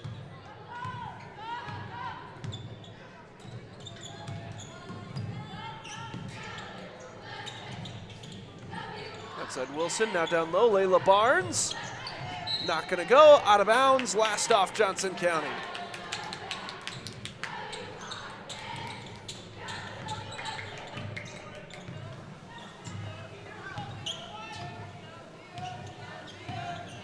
Another impressive ball game here from the ladies who go to 25-0. I feel fairly safe in saying that, even with the full minute left to play. In the midst of all the crazy numbers and stuff we've thrown at you guys today, now we can officially say it'll be 100 straight career regular season wins here at home for the Cavaliers. Just another impressive streak and number. 25 straight wins, 7 straight conference wins, 100 straight wins here at home in the regular season. Of course, that one loss they had here at home that kind of ruined that streak or tweaked it was to Highland in the Region 6 tournament in the second round in the semifinals, and the Scotties won the whole thing. Of course, Johnson County went on to win the national championship, and very well equipped at least. I'm not saying that they're going to, but they are very well equipped and capable of at least getting back to that national title game and potentially hanging up another banner. But only time will tell. But so far this season, I mean, 25 has stepped up and 25 have been put into the loss column.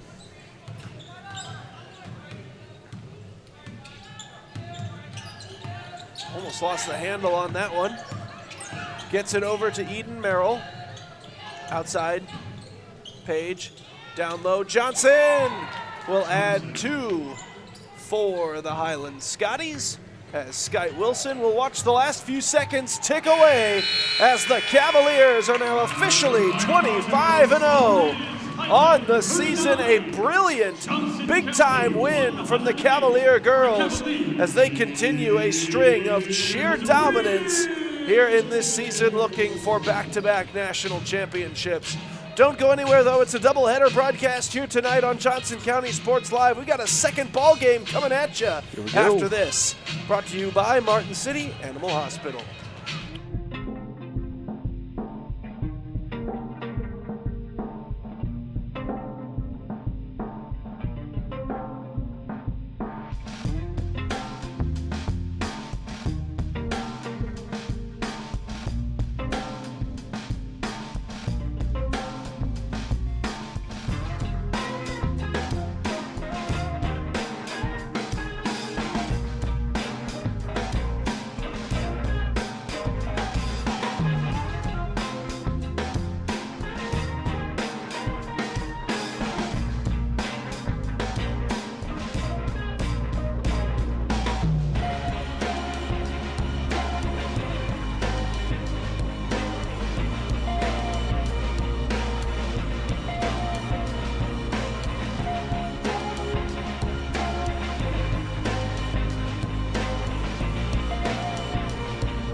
Welcome back in on Johnson County Sports Live. Game 2 of our doubleheader between your Johnson County Community College Cavaliers and the Highland Community College Scotties. Men's action is coming up in just about 2.5 minutes. Dylan Funk, Aaron Feely in the booth. Women's game is done. Big win for the number 1 team, defending national champion Johnson County Cavaliers. 108-39 was the final. And Aaron, as we take a look at this matchup, for the men's side, definitely expected to be a much closer game. Johnson County comes in undefeated, much like the women's team, and much like the women's team, top 3 in the nation, right at number 3, and a Highland team that's unranked, but definitely playing some good ball coming into today, 15-8 overall, and coming off a win at Allen this past Wednesday, 89-75. This should be a little more competitive, a little more exciting game here to close us out this afternoon, hopefully. Well, it would be very difficult for the men to dominate or get dominated any more than what we saw in Game 1. Sure. But yeah, obviously, not really the point you were making there. These should be 2 top-end quality teams going to battle here. We should have a great one here on the channel. Johnson County continues to put together an incredible legacy of athletic achievement across all their sports. The women looking to defend a national championship, the men looking to get one, and this will be a big test for them against a high-scoring offense like Highland. Haven't done it in 17 years, back in that 2009 season, the last national championship for this men's team, but they are going scorched earth right now for the time being, 23-0, 6-0 in conference play, Highland 15-8 overall, 3-3. in conference play. A big win for the Scotties, and this one could definitely propel them into the top 25. They were receiving some votes in the latest Division II men's rankings and NJCAA. Looking to put on a performance, give Johnson County a run for their money. As always, presented by Martin City Animal Hospital, the area's choice for full-service vet care, just east of State Line Road in Martin City, where your cat or dog is treated like family. Call them at 816-941-0070. Learn more at mcahvet.net. As we are going to step aside, we'll be back with starting lineups and opening tip, Game 2 between the Cavs and the Scotties, coming up next. Hi, I'm Dr. Aaron Stowe with Martin City Animal Hospital, located just minutes east of 135th and State Line Road. At Martin City Animal Hospital, we provide cutting-edge diagnostic services, including digital radiology, ultrasound, and in-house same-day blood work. Also, specialty care such as general surgery, cold laser therapy, animal chiropractic, small animal reproductive services, and dental cleaning. With 4 other locations and a team of 15 veterinarians, our commitment to you makes Martin City Animal Hospital the vet you can trust.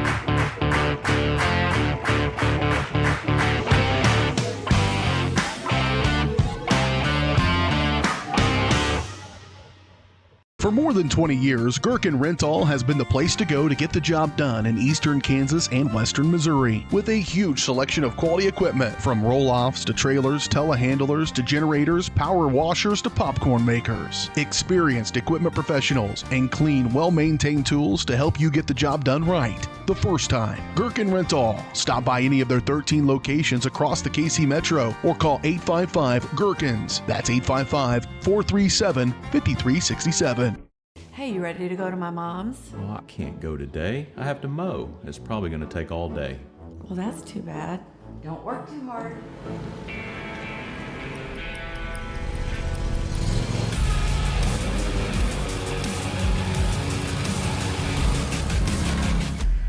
Dixie Chopper. Speed when you need it. See the full lineup at hersinc.net. Call 913-247-3530 or just stop on by.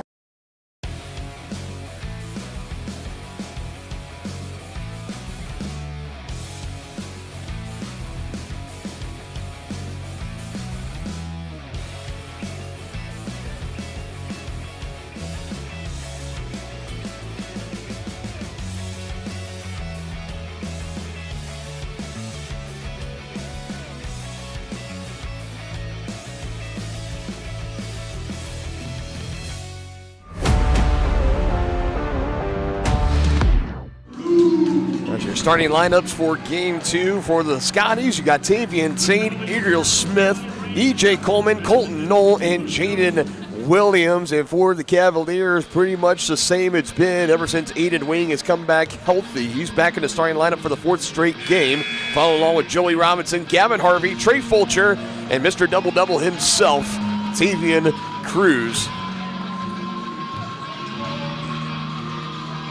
Men's team for Johnson County trying to follow suit of the women's team, complete the doubleheader sweep against these Highland Scotties, move to 7-0 in conference play, and of course keep that perfect record going.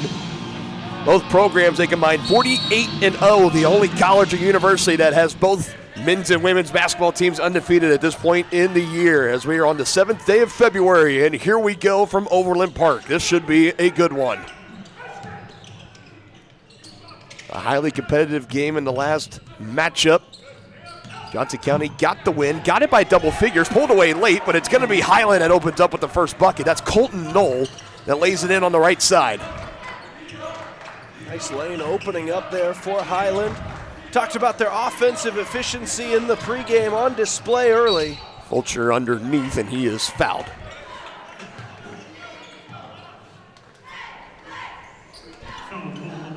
We'll get an early look to make sure that the men are having slightly better luck from the free throw line today than the women had earlier on.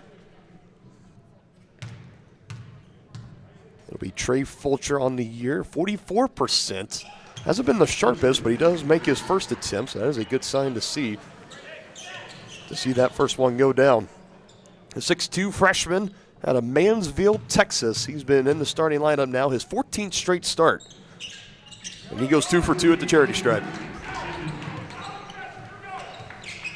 Now last foul on Colton Knoll, so he gets the first bucket for Highland, then he gets his first foul on the other end, and we're knotted away at 2. Not even a minute into this contest. Power dribble and a kick back out. The southpaw lets the 3-ball fire, and it is splashed down for Colton Knoll, and he's feeling it early. So there we go. Johnson County comes in undefeated, but we thought this might be one of their biggest tests of the year, and Highland already starting to test their mettle a bit early. Wing to answer on the other end, but he cannot do it. A rebound taken. This is E.J. Coleman bringing it across the timeline. Going to charge right at Joey Robinson. Late adjust in the air, but he still can't get the finish. Nicely done by Cruz, getting into positioning as he's been doing for a couple of years now. Leading rebounder in the conference as a freshman. He's just right there again here in his sophomore campaign, as Gavin Harvey will take that 3, and it's spat out at the last second. That was Jaden Williams with the board underneath. Here he is with it right now. Going to dribble around, trying to back down on Cruz. Look at the big fellas going at it. In the lane, no good. Not the easiest task in the world to try to just muscle right through Tavian Cruz, but that's one of the better efforts we've seen from anyone this season. Nice speed from Gavin Harvey. He continues to climb the assist leaderboard here at Cavalier basketball. Back to a 1-point game. Harvey comes in with a 303 career assists, second all-time in program history. Here's another 3 from Knoll, and that one is short.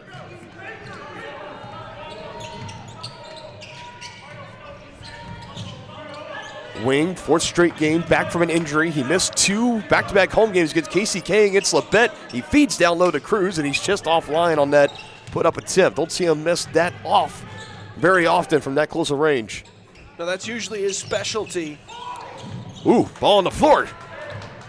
Here comes the Cavs, and Fulcher. Williams a little slow trailing. Good recovery defense for Highland, and the big man Jaden Williams, a freshman out of Philadelphia, Pennsylvania, stands 6'7".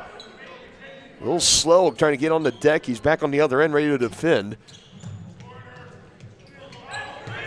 That's a big fella to be colliding with on the deck for a loose ball, too.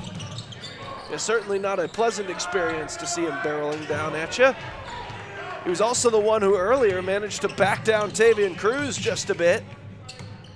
That should be a great battle all game long. It's going to be a tough physical contest in this one today. A nice contested lay-in for E.J. Coleman. Gets it over the outstretched hand of Joey Robinson. And Highland out to a good start. They lead by 3. Fulcher brings it to 1. Well, the power game wasn't really working there early for Johnson County, an advantage they normally like to have over their opponents, but there Trey Fulcher decides to go finesse, cut right through. And trying to go to Knoll there, but it goes out of bounds as Tavian Tate was trying to pass it his way. A battle of the Tavians, if you will. Tavian Tate first in the conference for Highland in points per game. Meanwhile, Tavian Cruz for Johnson County comes in with the 12 double-doubles on the season. We mentioned he's the leading rebounder and just one of the best overall ball players that anywhere you will find at the JUCO scene. Here's Robinson, a sneaky good sophomore year for him. He finds Cruz in the near corner, and the Cruz missile cannot find its home. Here comes E.J. Coleman showing the handles. Knoll. Just taking it away is Tavian Cruz. That was a heck of a defensive play from Cruz. He literally just plucked it from him. Now Harvey on a little running floater is going to go to the line for a pair. Opportunity here to take the lead for the first time for these Cavaliers.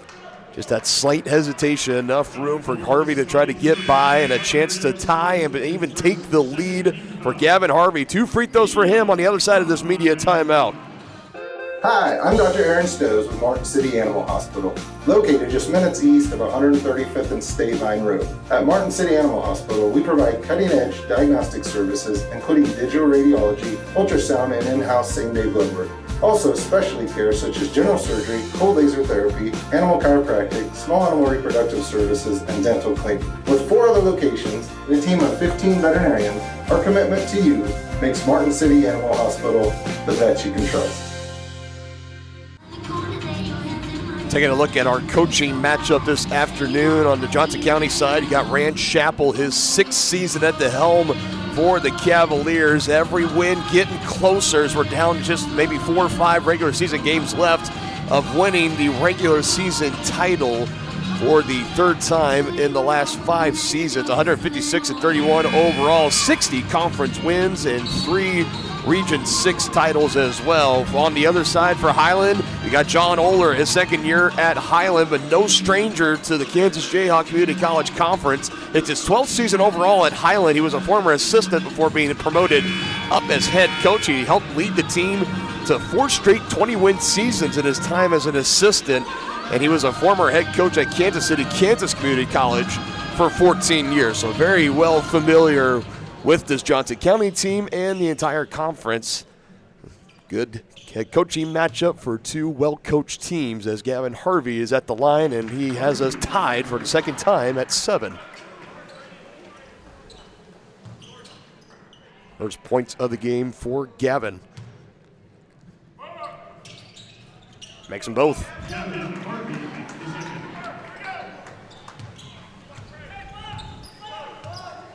Cavaliers enjoying the 1-point lead, closing in on the 5-minute mark of this opening half. Dylan Funk, Aaron Feely in the booth with you this afternoon. A busy day for us here on Johnson County Sports Live, as officials are going to get together, and I think the call originally said it was going to be with Highland. They overturn it and say it's actually going to be Cavalier basketball. So that's turnover number 4 already for the Scotties. Johnson County right now getting the benefit of some sloppy play early from Highland. Bryce Walker on the back down and a little baby hook with the left hand. Nicely done. Fresh into the game for Bryce Walker. Which I was going to say is beneficial to them right now, considering a few of their usual preferred tactics offensively. Just not going through. They haven't been able to get Tavian Cruz going just yet, which is normally how their offense lives and breathes. Game's still tied as a result of those takeaways.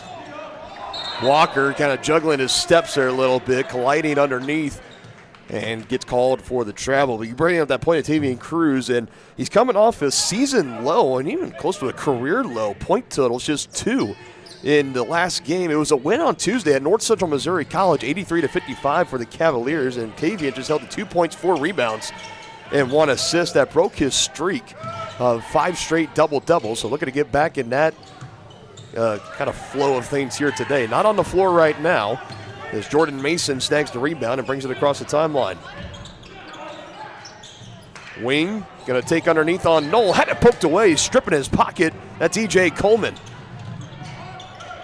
To a trailing Williams, goes back to Coleman up near the top, charging in. This is Smith. Knoll, back to Smith again.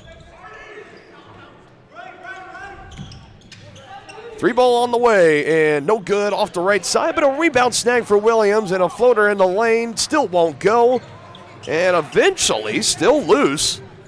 Collision for Ariel Smith, took a shoulder shot unintentionally by a Cavalier defender. Now Williams falls to the deck, and when it's all said and done, that's how that little possession ends, with a travel and turnover.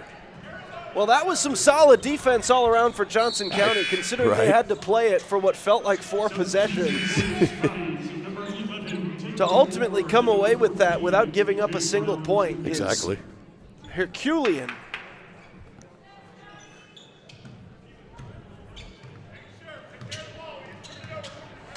Harvey, Mason, Wing, Fulcher, Walker, your 5 on the floor for Johnson County. Harvey from right to left, passing back to his right. Wing to Mason. He'll let the 3 fly, and he'll knock it down.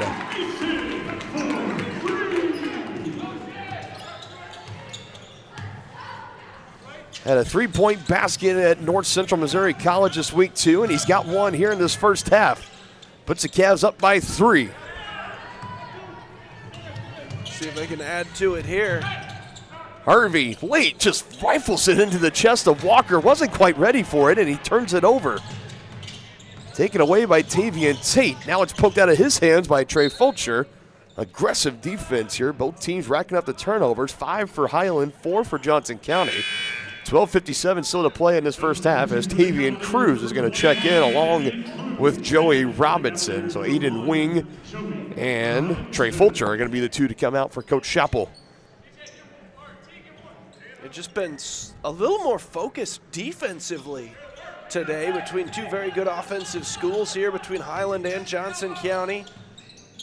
The offense is getting off to a bit of a slow start here. There's been some easily avoidable mistakes from each side. We'll see how they clean that up as the game progresses. There's a 3 on the way. KJ Brown, that does not go.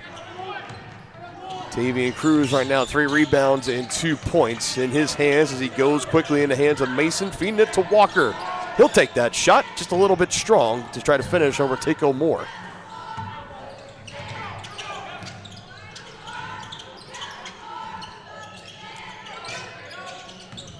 Knowles got 5, looking for more, but whistle's blowing. It's an offensive foul, I believe an illegal screen, going to be called on Takeo Moore. And that is already now 3 team fouls for Highland, none to this point for Johnson County, getting closer to halfway through this opening half. It's been a close one, as we expected.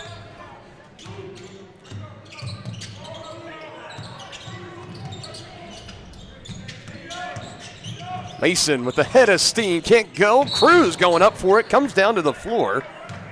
And whistles will blow in here to bring play to a stop. And another foul against Highland, as I believe they're going to get Takeo Moore with it again. And for Takeo, that is quickly 2 personals going to be tagged to him. And 12 minutes exactly on the clock. We're going to take a media timeout. 13-10, Johnson County with the lead. 2 more free throws for him on the other side.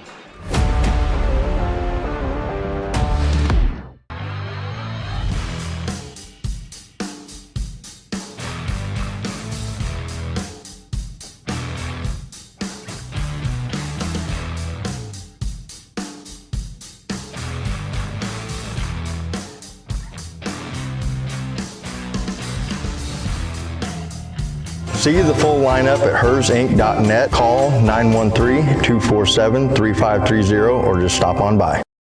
For more than 20 years, Gherkin Rental has been the place to go to get the job done in eastern Kansas and western Missouri. With a huge selection of quality equipment, from roll-offs to trailers, telehandlers to generators, power washers to popcorn makers. Experienced equipment professionals and clean, well-maintained tools to help you get the job done right the first time. Gherkin Rental. Stop by any of their 13 locations across the KC Metro or call 855-GHERKINS. That's 855-437-5367. Back in on Johnson County Sports Live, Dylan Funk and Aaron Feely live at the Fieldhouse in Overland Park, Kansas. The site and home of the Johnson County Community College Cavaliers. 13-10 the advantage. Inbounds is going to be triggered by Harvey, so no free throws on the other side of the break. Sorry to mislead you folks. Here's a drive and a late dish. Mason for his second. Can't get that to go, but it's ticked out of bounds, and it'll stay here with Johnson County. Last off the fingertips of E.J. Coleman.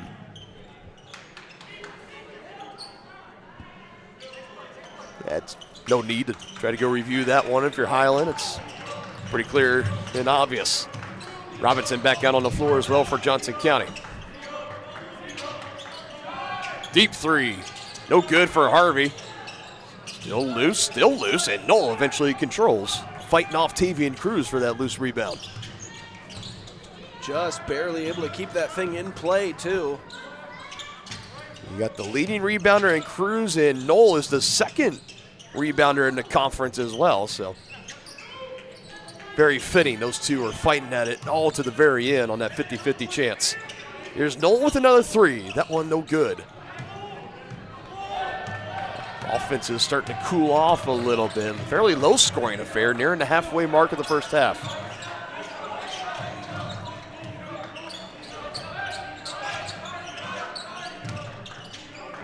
Harvey trying to put some spin on that, trying to go to Cruz, and it goes out of bounds. Good defense by K.J. Brown.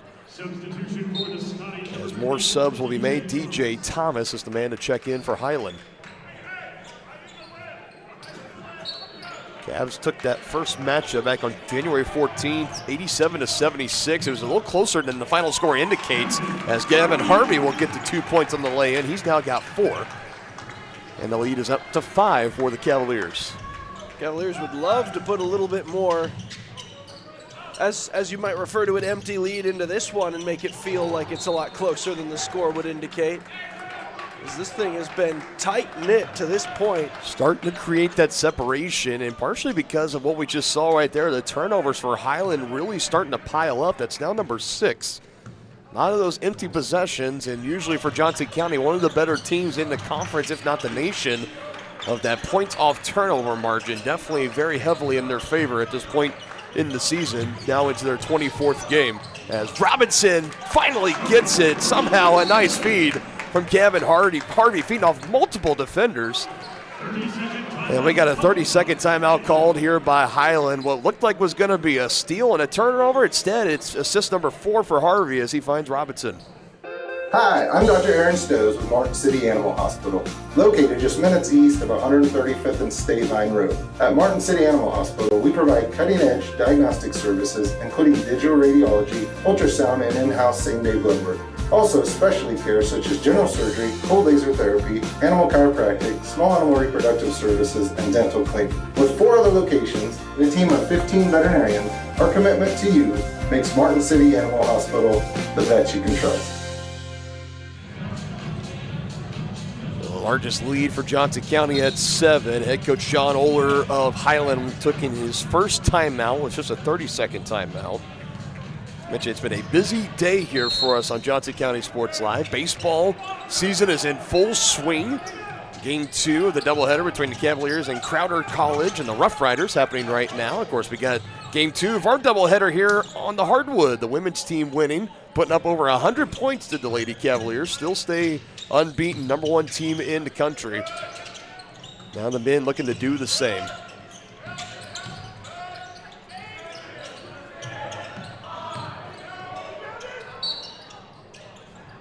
Going in down low, and there's going to be a whistle and a foul on Johnson County. That'll be the first team foul. And it's going to go against Bryce Walker. As Trey Fulcher right on cue is going to come off the bench back into the game. Gavin Harvey will be the man to come out. You feel like at this moment it's kind of a crucial point for Highland. If they want any chance to continue to hang around in this, got to find a way to at least get some points. You would like to get them on this possession, but the Cavaliers, after being down in the early going to this one, have kind of flipped that switch. Now have ballooned the lead up to 7. Knoll, a big 3 on the way, and he knocks it down. Well, that'll help.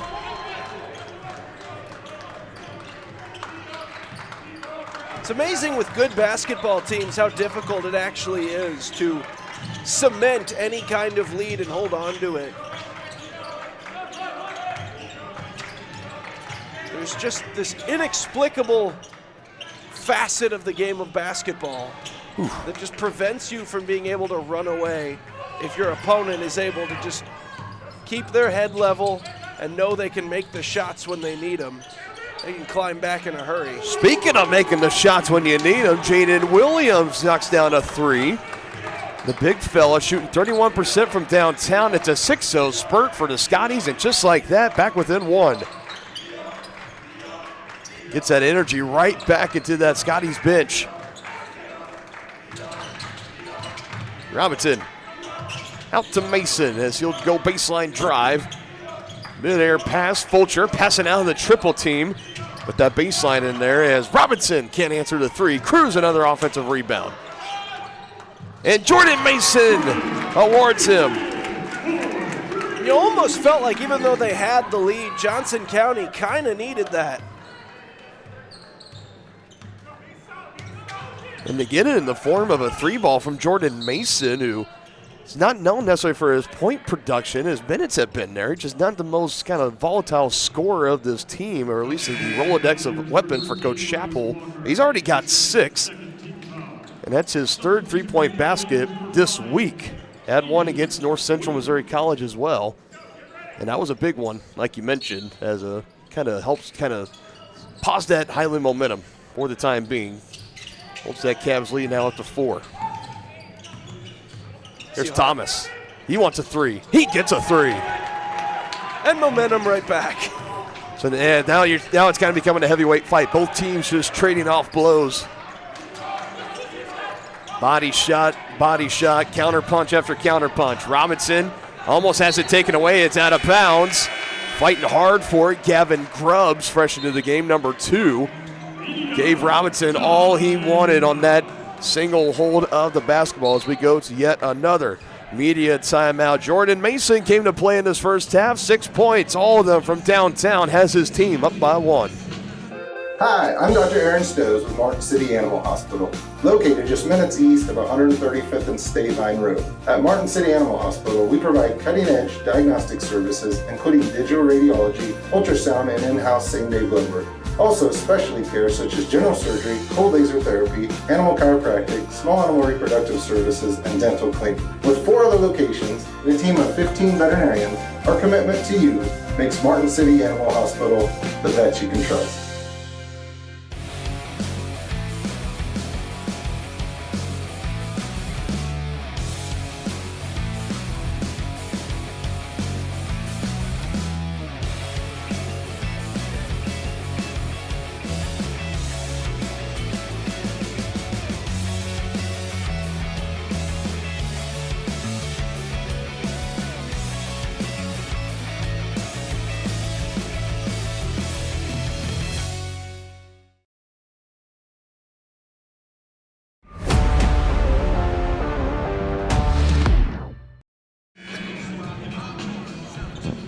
Cavs at 1 point, led by as many as 7, and it was a 6-0 spurt, back-to-back three-point baskets. Jaden Williams and Colton Knoll leading it for Highland, and now both teams just kind of trading off three-point buckets. Maybe an exciting close of this first half. We could be in for one. 20-19, a 1-point lead for the Cavaliers. Here's Harvey. Trying to go to Robinson, and that goes out of bounds off of a Scotty. So we'll do an inbounds again. 5 seconds on the shot clock. So see what kind of pressure shot Johnson County has cooked up here. Trying to go close range, wing, pump fake, goes up. Nice finish for Aiden Wing in the final seconds. That's the first points of the game for Aiden Wing. Already 5 assists for Gavin Harvey. He comes in on the season averaging 6 per game. And now a takeaway for Johnson County. Here we go with Trey Fulcher slinging it across to Harvey on the near corner. Can't go with the 3. And a whistle will be blown and a foul on the floor. And it's going to be against Highland. They're going to get Williams. Scotty's bench wasn't a huge fan of the call. Well, yeah, is it Williams or is it Miguel Villegas? I couldn't tell if that was a 3 or if it was a 3-0. They didn't relay it over onto the scoreboard, so we'll wait and see on that. Meanwhile, Cruz is too strong off the heel. If nothing else, the PA announcer thought it was a 30. He announced Williams. Yeah. So that's what I'll go with for now. If last week's administrative technical ever taught me anything in our women's game, is just to wait and configure the final stats with the numbers and names at the halftime, if you're fully uncertain. Up and under, nearly off the top of the backboard for Harvey, but it doesn't go. Down the other end, and the lay-in is good for DJ Thomas. He's got 5. Johnson County's really going to have to kick it into hyperdrive now if they want to run away with it quite at the same level that the Curls did earlier. Yeah, you just had the feeling that this one, despite the double-digit win back in January, not even a month ago, you still felt like this one was going to be a much competitive game, much closer, and it has lived up to that for the time being. Cavaliers still with the lead, was as many as 7. Now it's back down to 1, 22-21. We got a great one here. 6 and change to play in this first half. We'll be back in 30 seconds. Dan, you need to go. Really? It's important. I feel fine. Look, you cannot mess around with this kind of stuff. Some cancers, man, we just don't want to lose you from something we could have caught. What I need to do? You just give your doctor a call. They'll tell you what screening test you need. Fine. Can I have my pie now? Oh, man.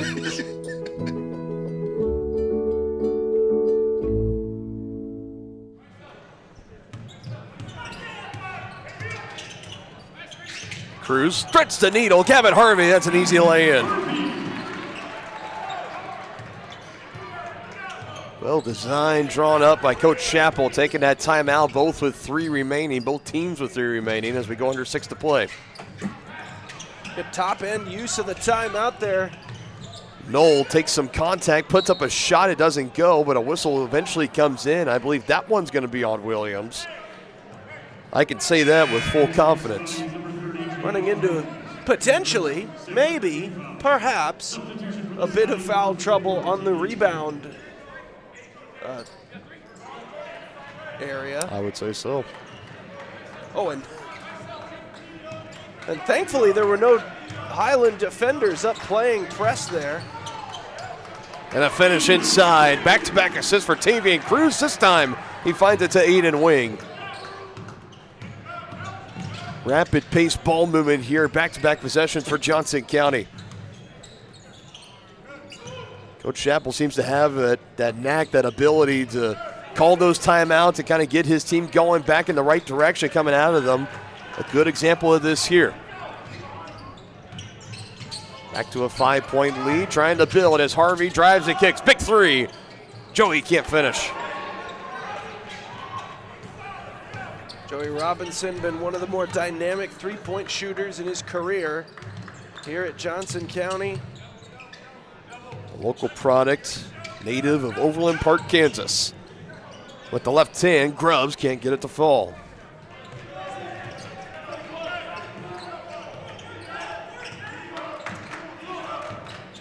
So the Highland bench trying to rally behind their defense, telling the D up. Looking for a stop. Harvey, the 3 off. Board controlled by Villegas. They drew that up nicely. That was perfectly executed from the offensive side by Johnson County. The shot just didn't go. Now Thomas gets his own miss, goes up with it. That's also a miss. And whistles are going to come in as you got Cruz and Knoll getting tangled up with one another as things perhaps starting to get a little chippy out there. Cavaliers number 21, Tavian Cruz. And there will be a foul on Tavian for his first, Tavian Cruz to be exact. We also got Tavian Tate for the Scotties that's out on the floor. Usually more often than not I can get away with just saying Tavian and everybody knows who I'm talking about, but not in this particular game. Got to specify. As Aziz Jain will check in for the first time this afternoon. Cruz is going to come out after picking up his first personal. That'll make it a little easier. We'll just take one of them off the court. Yeah, that's Thank you, Coach Chappell, helping me out with that. He watches the broadcast. He does watch our broadcast. He's a big fan of us. Loves what we do, the coverage we bring to Cavalier athletics, and we feel the exact same way. In our third year of covering Johnson County Community College athletics here live on YouTube. Here's Wing on the drive, trying to pass out of it, but I believe he did travel with it, and he did. Just couldn't quite pass out of it before that last step came down. Knocked just a bit off balance there. Could be a tricky situation to be in.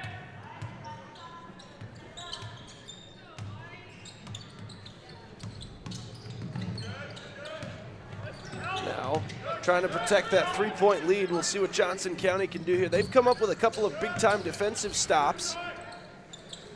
A 3 could tie us for the third time this game. Could come here from Thomas as he lets it fly, but he can't get it to go. Big break there for the Cavaliers. They left him wide open. Took a full lap around the rim as well before it just decided that it didn't feel like it and came back out. Wing with space. No. Well, the luck working both ways there, back-to-back possessions. The rim unforgiving. Davian Tate gonna drive, and he is fouled on his way in. That'll be the 4th team foul for Johnson County. The total right now is 6 for Highland. And don't think we'll have free throws on the other side. Should be on the floor as these Johns will be the one that picks up the foul. 26-23, still a one-score game here in Johnson County.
.306 to play in this first half.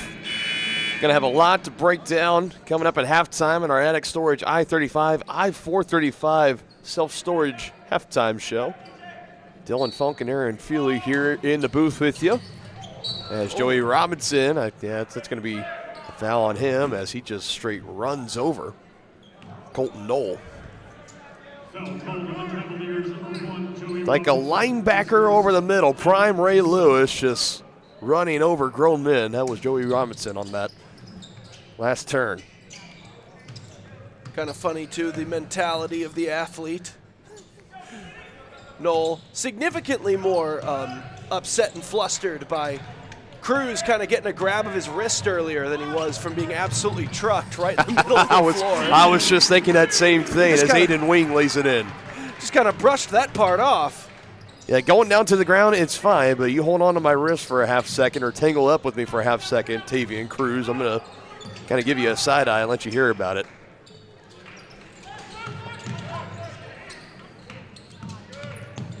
Villegas, the handoff to Thomas, now in the hands of Knoll. He'll go on the left side, gets by Wing, and count the bucket. Colton Knoll letting him hear about it, too. He's now in double figures with 11.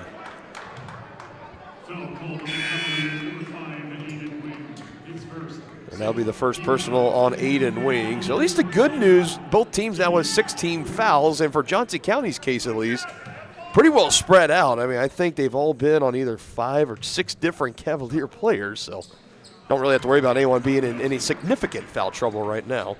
As Colton Knoll caps off the three-point play. Leading all scorers right now with 12, and he's got the Scotties back within 2. Fulcher has something to say about it, but he gets denied by the rim, a little too far underneath. And a rare misfire from close range for Trey Fulcher. Yeah, that kind of looked awkward out of his hand as well. I think he, as he was shooting it, realized that his release angle wasn't quite what he wanted it to be. Almost looked like a mistake on the mechanics, less than just poor aim on the shot. Perhaps trying to hustle, knowing the defense was going to be closing in. Here he is on the mid-range. That's no good either. Good box out, Tavian Tate on Tavian Cruz.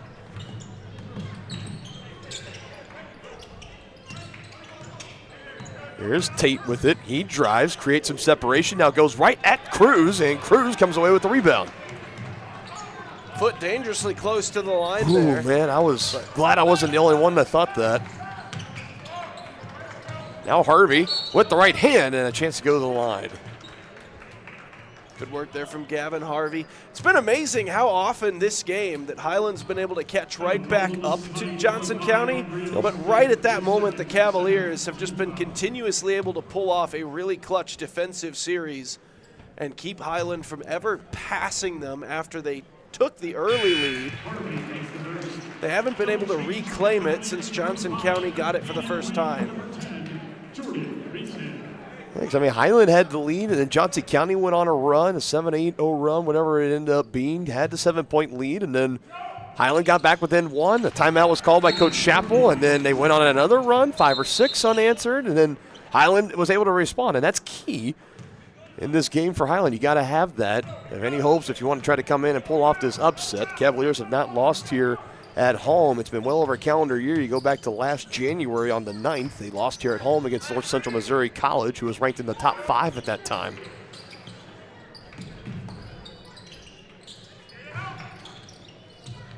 Harvey out to a 4-4 start at the line, and he's got the Cavs up by 4.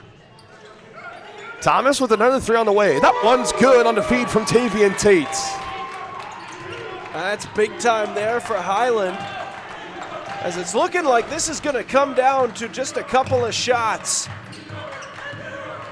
And so any and all you can get squeezed in right before the half, going to be big. That was the 5th three-point basket for Highland, single-handedly keeping them in this one right now. Here's Robinson, second chance for the Cavaliers, no good. Chance to get the lead here at halftime for Highland. Under 30 to go. Wouldn't that have seemed improbable not long ago? Improbable, not impossible, but definitely improbable. Cavaliers at the halfway mark had that 7-point lead. Looked like they were in firm control. Highland couldn't score. Now with 5, floater well short. Misfire there for Ariel Smith, but Tavian Cruz double dribbles with it. And with 1 second to go, the Scotties have a chance.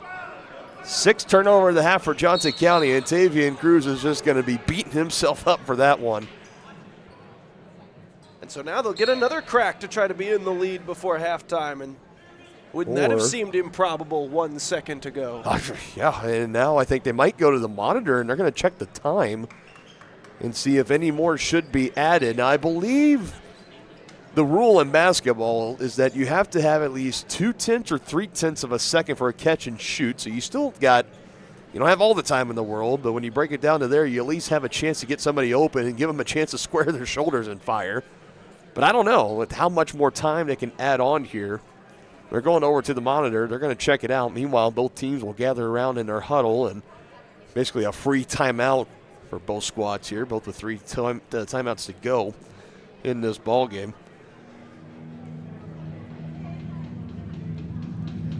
I would imagine like they're not going to go and overturn and say, no, it wasn't a double dribble, so it has to be the clock. That's what they're going to be looking at. Shot clock being off, so that's one less thing to worry about.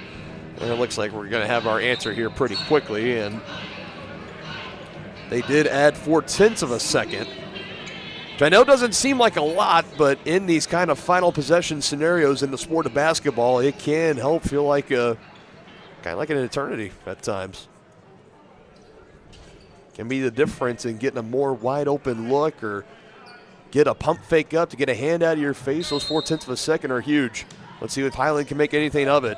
Cavs trying to hold on to a 1-point lead to halftime. The 3's on the way, and it's off the side of the backboard for Miguel Velgas, and it is 30-29 despite the last second theatrics The Highland Scotties will go in trailing, but are very much in this ball game. This has been a good one so far. We'll break down this first half and more coming up in the Attic Storage Halftime Show here on Johnson County Sports Live.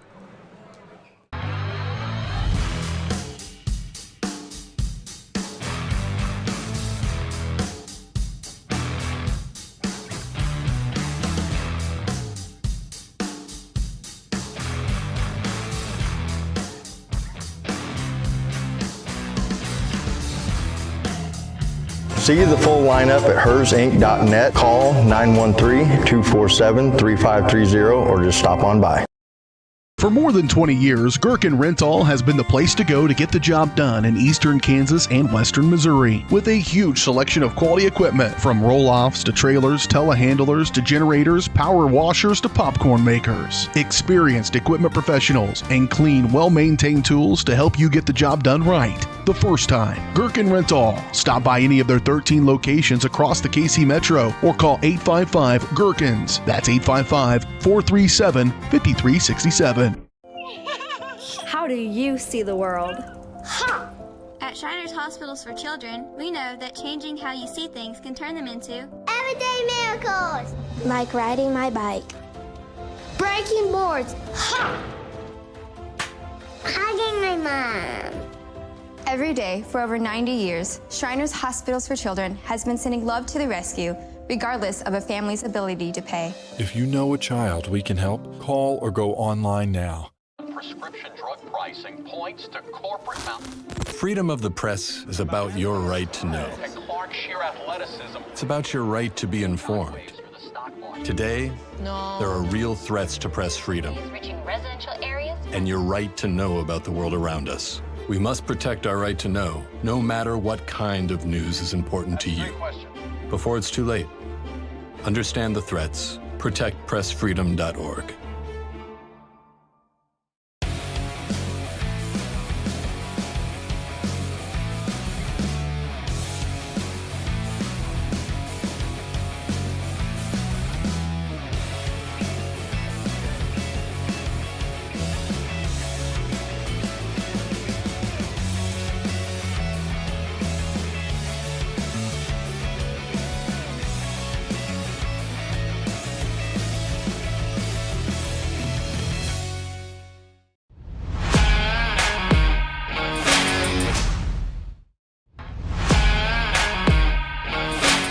Hi, I'm Dr. Aaron Stows with Martin City Animal Hospital, located just minutes east of 135th and State Line Road. At Martin City Animal Hospital, we provide cutting-edge diagnostic services, including digital radiology, ultrasound, and in-house same-day blood work.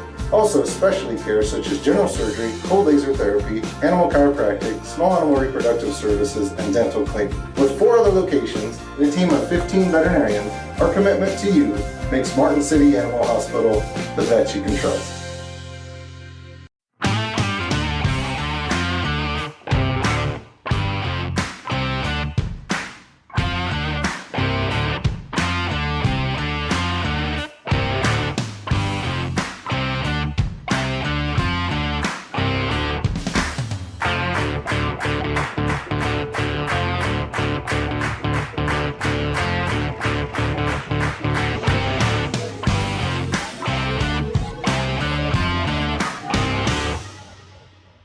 For more than 20 years, Gherkin Rental has been the place to go to get the job done in eastern Kansas and western Missouri. With a huge selection of quality equipment, from roll-offs to trailers, telehandlers to generators, power washers to popcorn makers. Experienced equipment professionals and clean, well-maintained tools to help you get the job done right the first time. Gherkin Rental. Stop by any of their 13 locations across the KC Metro or call 855-GHERKINS. That's 855-437-5367. Hey, you ready to go to my mom's? Oh, I can't go today. I have to mow. It's probably going to take all day. Well, that's too bad. Don't work too hard.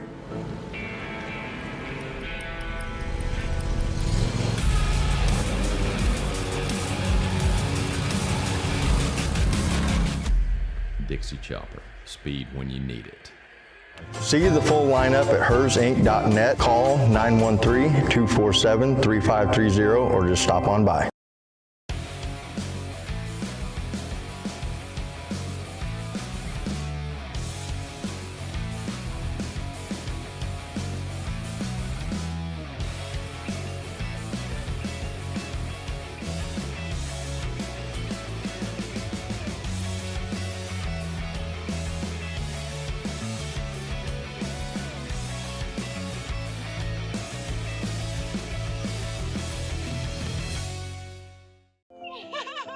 How do you see the world?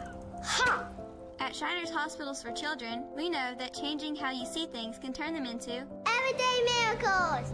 Like riding my bike. Breaking boards. Hugging my mom. Every day for over 90 years, Shriners Hospitals for Children has been sending love to the rescue, regardless of a family's ability to pay. If you know a child we can help, call or go online now.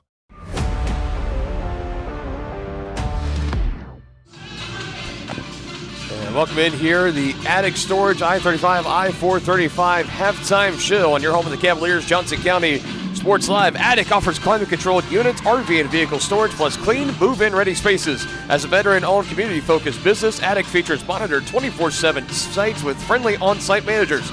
Rent, reserve, and pay online anytime at attic-storage.com. A halftime score. It's a close one here at the field house in the men's game. 30-29, Johnson County, the lead over Highland. Breaking down the point totals and some other stats from that first half for Johnson County. You got Joey Robinson just held to 2 points so far. You got 8 for Gavin Harvey, 4 for Trey Fulcher.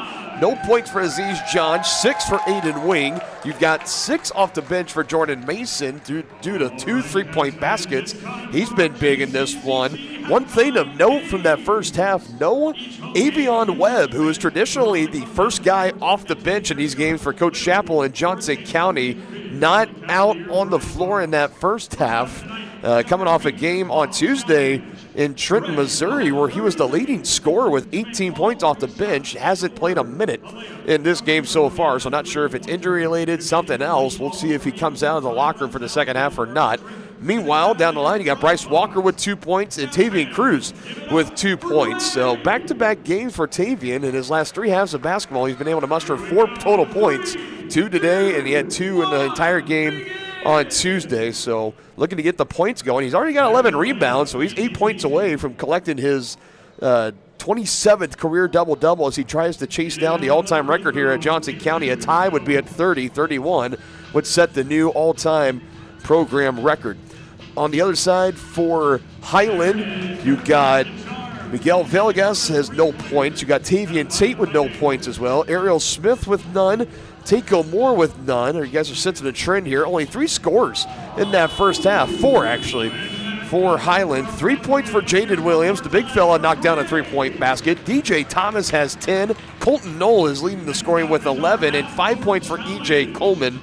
It's been a more kind of concentrated effort as far as points on the board for Highland in this one, but they are still very much into this ball game, just down by 1. Taking a look at some of the shooting statistics, you got both teams shooting 33% from the field. Both are Highland is 10 of 30. Johnson County is 11 of 33. The 3-point shooting, that's been really the big difference. 40%, 6 of 15 for Highland, 15%, 2 of 13 for Johnson County.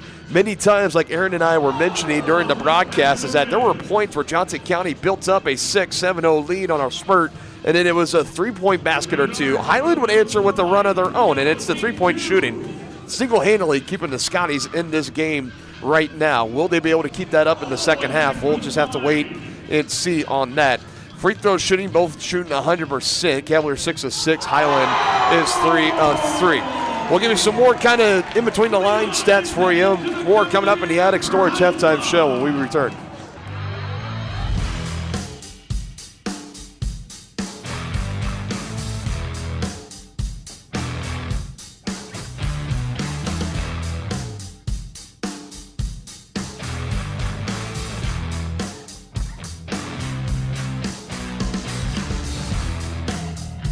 See the full lineup at hersinc.net. Call 913-247-3530 or just stop on by. For more than 20 years, Gherkin Rental has been the place to go to get the job done in eastern Kansas and western Missouri. With a huge selection of quality equipment, from roll-offs to trailers, telehandlers to generators, power washers to popcorn makers. Experienced equipment professionals and clean, well-maintained tools to help you get the job done right the first time. Gherkin Rental. Stop by any of their 13 locations across the KC Metro or call 855-GHERKINS. That's 855-437-5367. How do you see the world? At At Shriners Hospitals for Children, we know that changing how you see things can turn them into everyday miracles. Like riding my bike. Breaking boards. Ha! Hugging my mom. Every day for over 90 years, Shriners Hospitals for Children has been sending love to the rescue, regardless of a family's ability to pay. If you know a child we can help, call or go online now. Prescription drug pricing points to corporate Freedom of the press is about your right to know. and Clark sheer athleticism. It's about your right to be informed. Today, there are real threats to press freedom reaching residential areas. and your right to know about the world around us. We must protect our right to know, no matter what kind of news is important to you. Before it's too late, understand the threats. ProtectPressFreedom.org.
Ready to get this second half started, wrapping up the attic storage halftime show. Dylan Funk, Aaron Feely still here with you. Both teams, as the score would say, statistics pretty well even. One exception being the three-point shooting, 40% from downtown and 6 made threes for the Scotties, as the first one for Cruz goes off into just 2 made three-point baskets for Johnson County, shooting 15%. So that could be something to keep an eye on, as the three-point shooting single-handedly keeping Highland around in this one as they have a chance to retake the lead on this possession.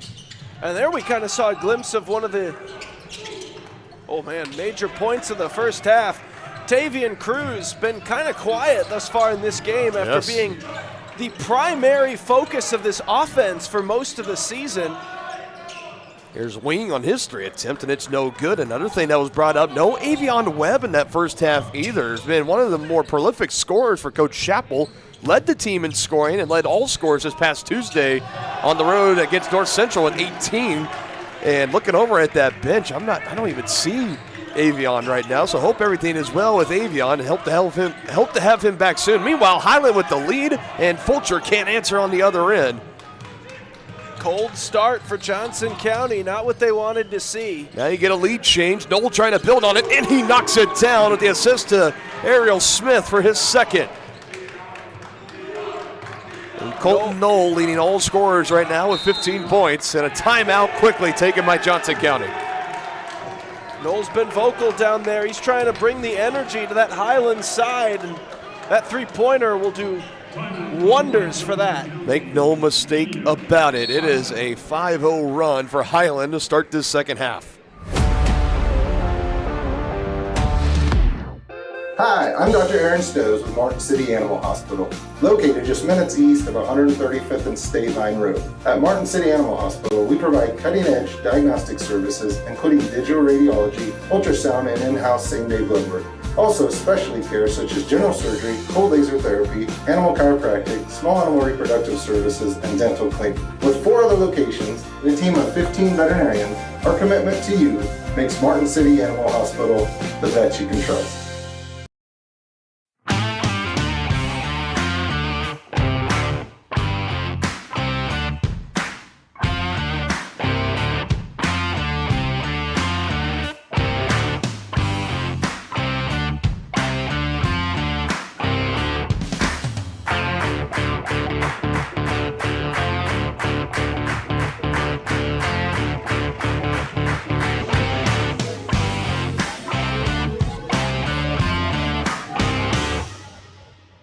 For more.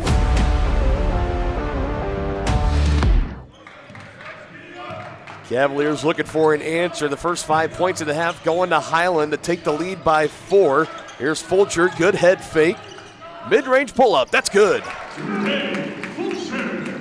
So much needed first points this half there for Johnson County, Dylan. And sometimes that's just what it takes to get something brewing, but you gotta break the seal. Well, we know what happened last time Coach Chappell called a timeout. It was a 6-0 run for the Cavs. It's not going to happen this time as Tavian Tate knocks that 3-ball down. That's his first point to the game.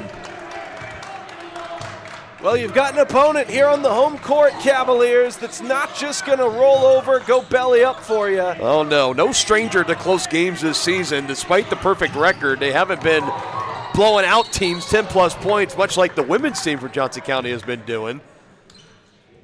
My mind goes back to the last game before conference play. It was here at home January 10th against Iowa Central, the game before these two teams last met. It was a 2-point win for Johnson County, 91-89, and it was a last-second 3-ball with under 30 to go in the game by Avion Webb, again, not present here today. That's a big factor here for Johnson County, down one of their leading scorers as Tavian Cruz is fouled underneath. A couple of candidates for Highland you can give that one to. I believe it'll be Colton Noel, as he gets his second personal. We talked about it just a moment ago. Colton Noel obviously trying to be one of the big energy bringers here for this team, playing physical down low. He and Cruz have had a couple of battles already. Cruz to the line, just 2 points in that first half. He knocks down the first free throw. We've always mentioned the double-double watch, trying to close in on career double-double number 27. He's already got the rebounds today. He's got 12 now. Just got to find a way to get the ball through the hoop a few more times, and he gets that one to go. You can always tell, though, when that's just kind of what they're about and what they enjoy about the game of basketball, when two post players will play as physically and as gritty as Noel and Cruz have a couple of times today. No doubt. And apart from like a brief exchange where he just kind of flung his wrist back, so we'll watch this shot go down. Rebound there, Johnson County. There hasn't really been any extracurricular whatsoever. That's just two players that just do it. Right. As easily as they breathe, and then on to the next play. It's been incredible. Nice finish there for Jordan Mason, and he could be an X factor in this game. Nearly has to be for Johnson County. He's now got 8 points. He's got 2 3-point baskets, and with that, no production of Avion Webb, Jordan Mason has seemed to be the man to try to step up and try to fill in those shoes today for Johnson County. Tipped around, and eventually it's going to be collected by Cruz.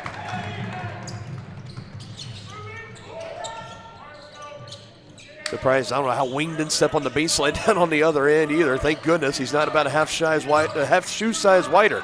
Say that 5 times fast. Whew.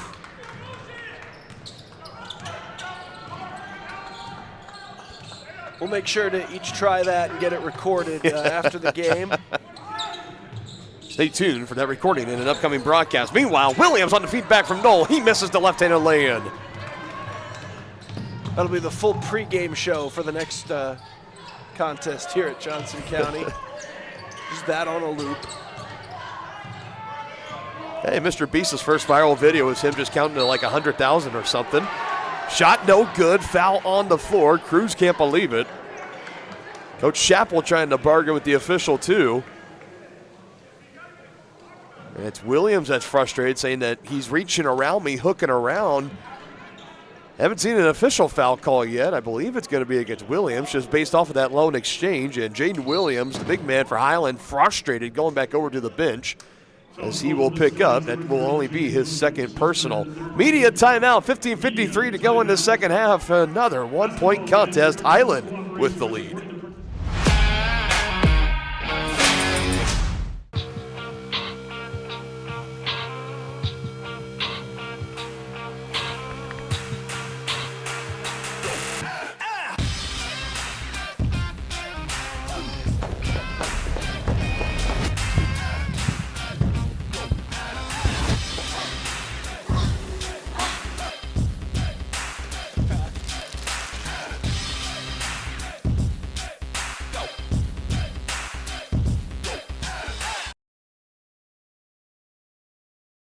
More time before you wake up in the wild. Our natural world needs us now. Step by step, side by side, together, we can find a way to ensure that all life on Earth can thrive.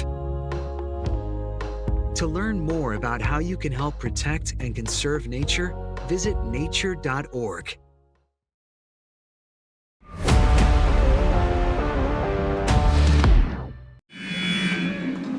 Still Johnson County basketball. It'll be Gavin Harvey to trigger this inbound as he surveys and finds Joey Robinson.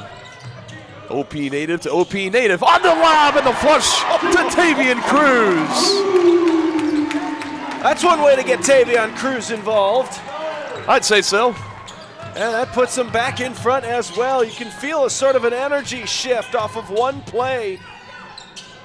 Just like that for the Cavaliers. And most importantly, puts the Cavs back in front by 1, 38-37. What a two-hand flush for Tavian Cruz, and an answer on the other end, right back by Takeo Moore.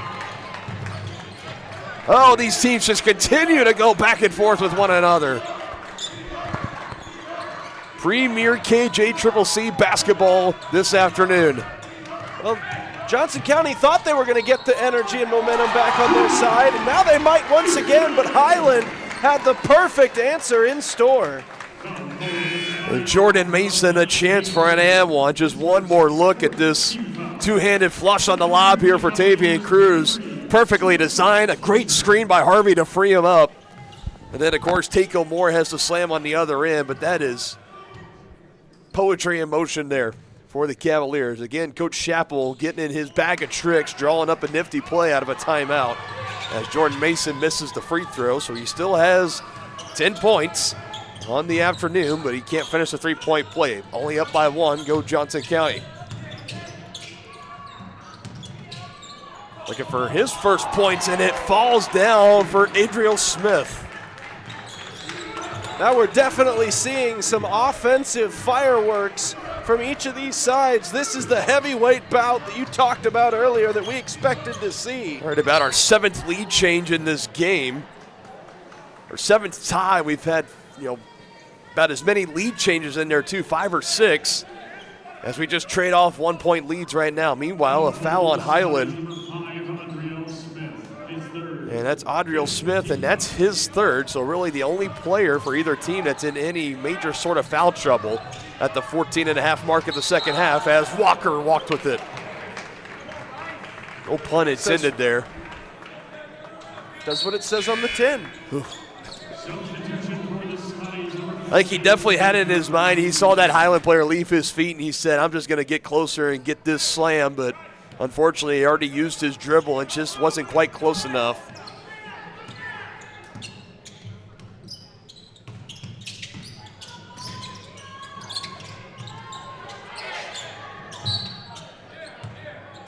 Whistles will blow, play's going to stop, and it's going to be called on Trey Fulcher. They're well away from the play, so just trying to maybe battle down low with his guy. A little bit too physical. Knoll squares the shoulders, can't knock down the 3. Strong rebound by Trey Fulcher. Trying to make up for that last foul call he had off the ball just a few moments prior. Seen a couple of times through our 2 games tonight. Someone makes a mistake and they inexplicable, so we'll watch this, ability to get the makeup play, seemingly just bang, bang right afterwards. Johnson County's been good at that. Harvey with space, knocks it down. Great screen by Bryce Walker.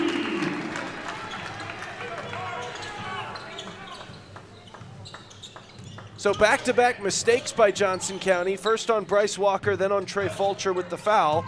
So Trey Fulcher gets the rebound. Bryce Walker sets a perfect screen to get points. From the free throw line, it is good as it goes for Takeo Moore. Quite literally, right at the free throw line, gets the feed from E.J. Coleman. And what a ball game we got here. This is terrific.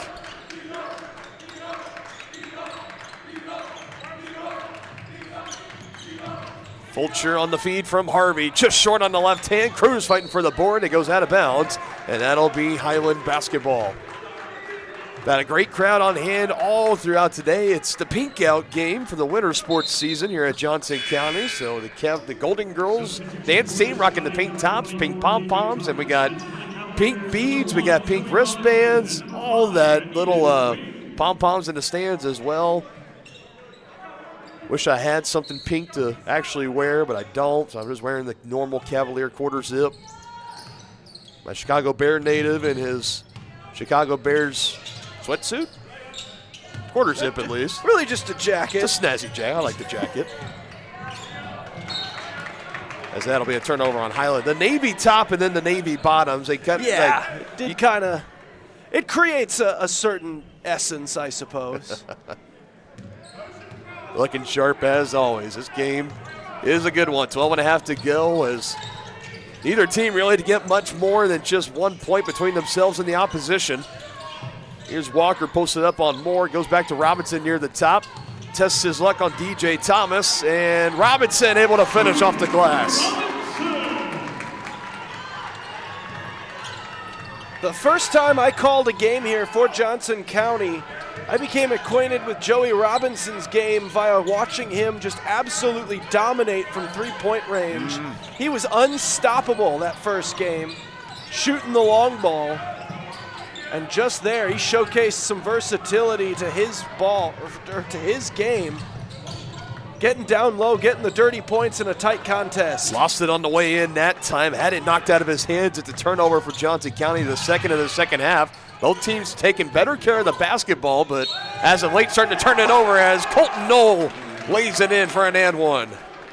I tell you what, I know we're here to be the Johnson County broadcasters, but I am growing more and more a fan of Colton Knoll's game the longer this ball game goes on. Gets down low, gets the dirty points, gets the rebounds, fights for every inch on that court. Yeah, it's He's one fun of to watch. It's one of those players definitely fun to watch on the opposition. It's one of those that you wish you had him on your team. Johnson County has got some dogs too, however. This is a game filled with them. 11:40 in the second half, an and one free throw on the other side for Colton Knoll. His Scotties lead by 1. Hi, I'm Dr. Aaron Stows with Martin City Animal Hospital, located just minutes east of 135th and State Line Road. At Martin City Animal Hospital, we provide cutting-edge diagnostic services, including digital radiology, ultrasound, and in-house same-day blood work. Also, specialty care such as general surgery, cold laser therapy, animal chiropractic, small animal reproductive services, and dental cleaning. With 4 other locations and a team of 15 veterinarians, our commitment to you makes Martin City Animal Hospital the vet you can trust.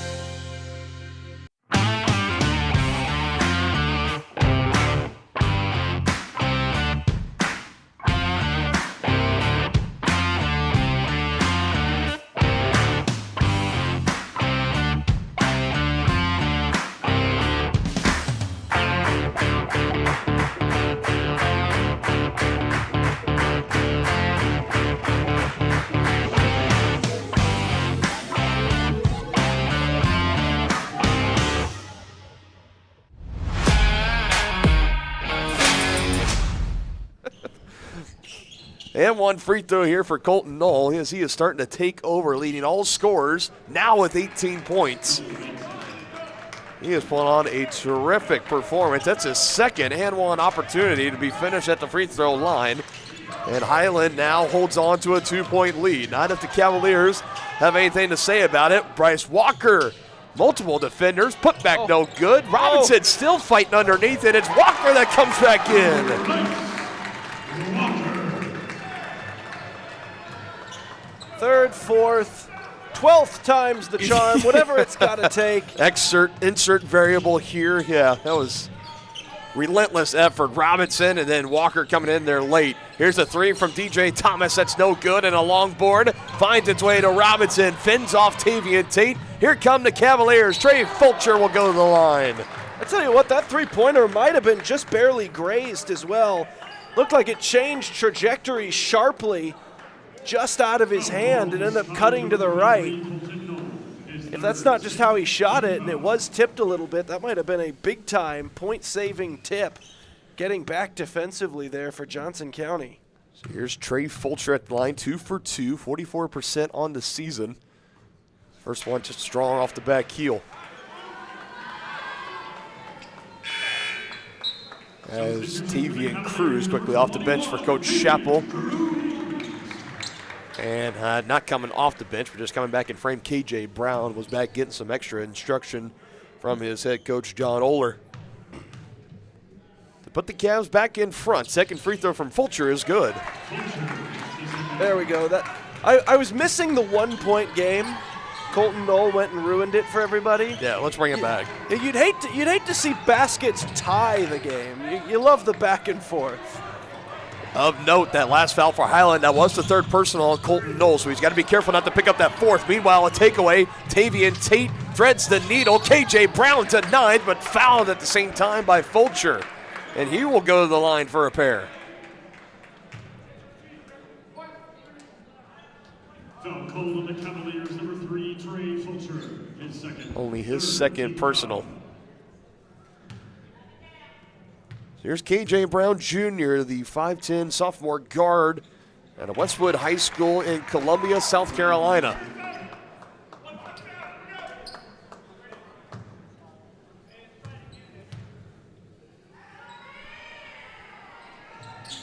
Makes them both. Despite the good efforts from a pair of young Cavalier fans trying to throw him off, but able to avoid the distractions. Say it with me, another 1-point lead change.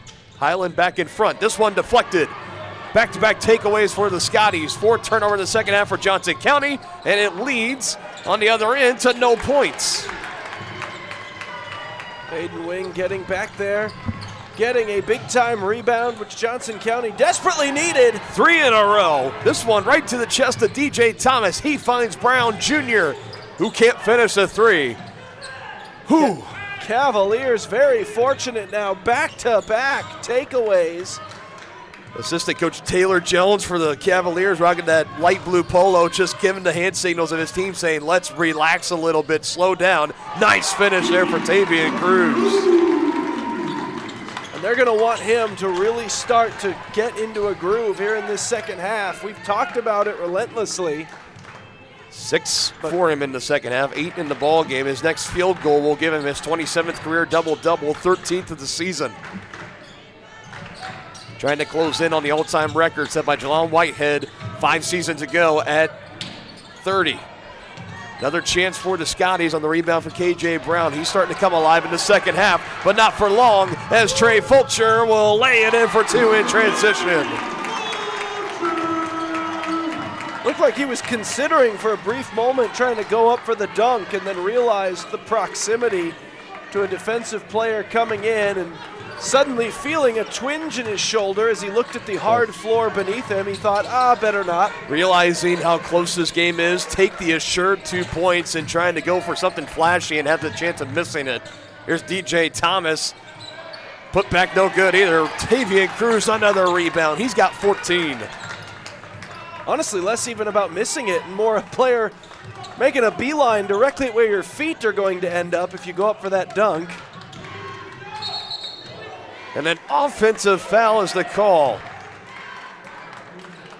Well, the Cavaliers do have a 3-point lead. You'd hate to extend it more than one possession here. That would take away the drama. And that's the 3rd personal on Trey Fulcher. 4th team foul for Johnson County, 6th for Highland, so something else to keep in mind. As the next foul for Highland will give Johnson County the 1-and-1 free throw bonus, as we still have a little over 8 to play in this ball game. Free throws in a close game like this definitely could come down to being the deciding factor.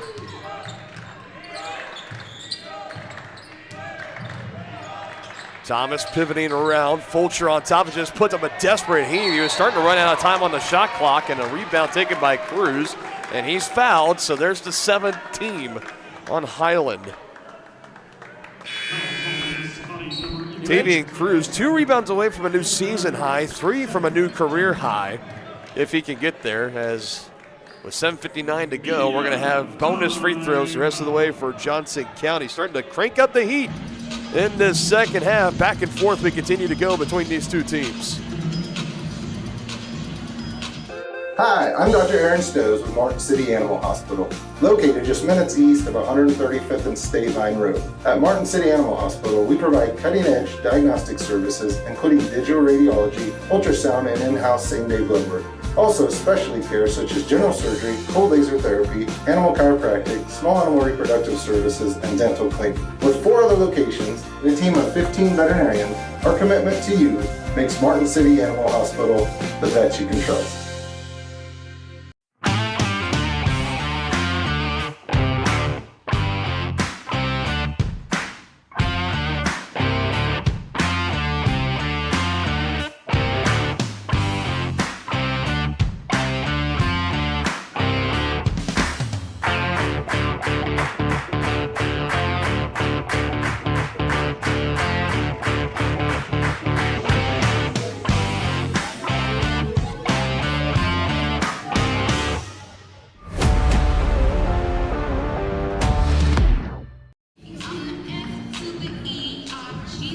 Free throws here for Tavian Cruz, 7:59 mark, and if he can knock them both down, he will reach that 10-point threshold and lock up yet another double-double for him.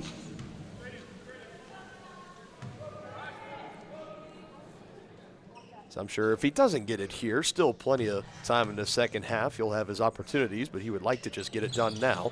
1-and-1 free throws as he knocks down the first.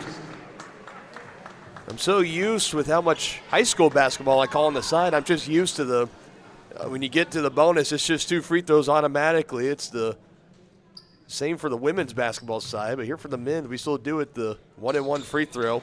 And just short, but an offensive board for Wing, and he's going to go to the line. So a better opportunity for the team potentially here, but unfortunate for his double-double statistics. He'll have to wait a little longer. Yeah, just a little bit longer. I have a feeling he's going to close in on it. 7 of his 9 for Tavian Cruz coming in the second half. Now Aiden Wing with his first trip to the charity stripe. And he's got his first points in this second half, now with 7 in the ballgame. At 1 point coming into conference play, he was the leading scorer in the conference, and then after the Highland game, he missed the next 2. Both were home against Kansas City, Kansas, and then Labette. But he's been out there in the starting lineup for the following now 4 straight. This is his 5th here tonight, and he goes 2 for 2 at the line. Those are big free throws there. Gets him up to a 6-point advantage. Biggest lead for either team in the second half. Yes.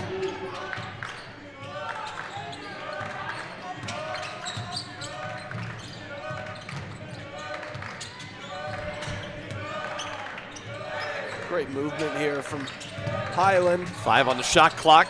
Pivoting around just over the outstretched arm of Tavian Cruz, and it falls for Adriel Smith. And you were right. That was a big moment, a big possession for Highland. That still keeps you within 4.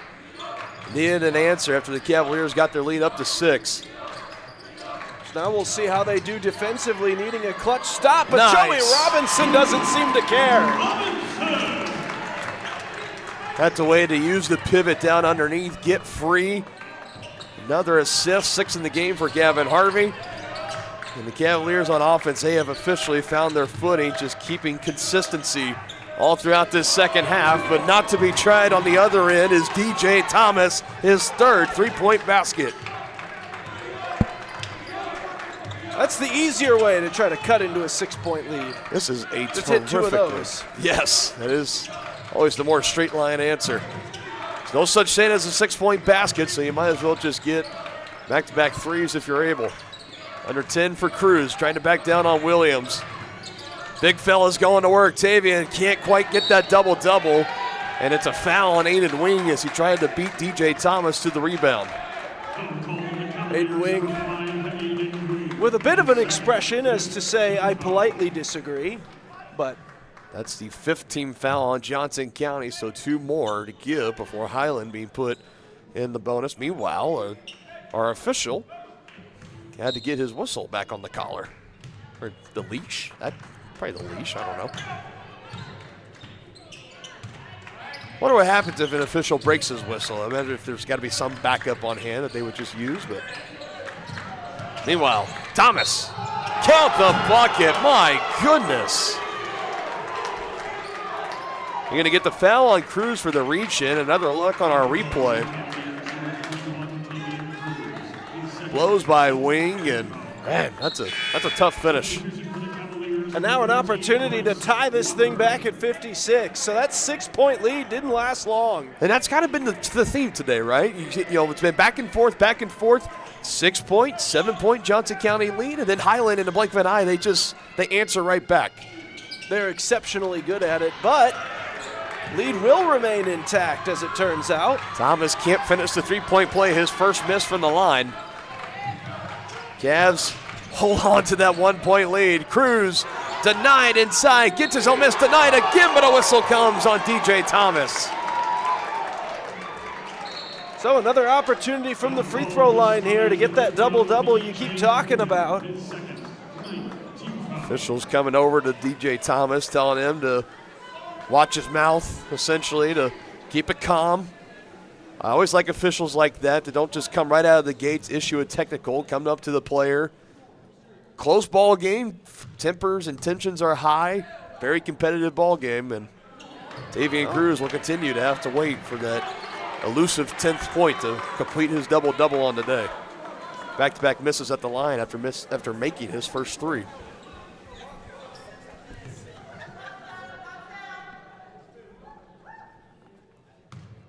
Utter silence in this gym. Another miss for Tavian.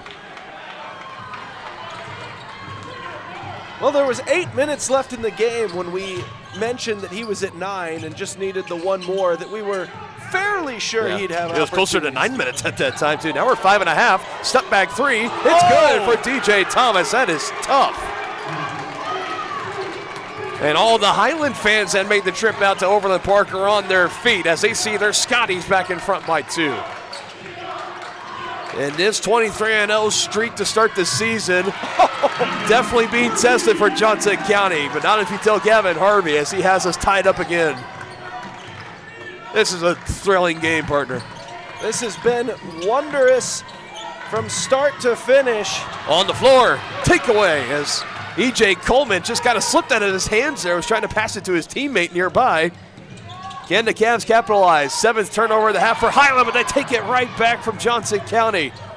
Up the floor, bobbled. Helter-skelter here in these last 15, 20 seconds as that one is too hot to handle for E.J. Coleman.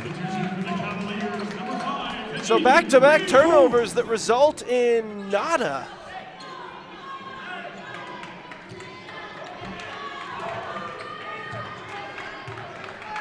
Yeah, back-to-back turnovers that ended nada.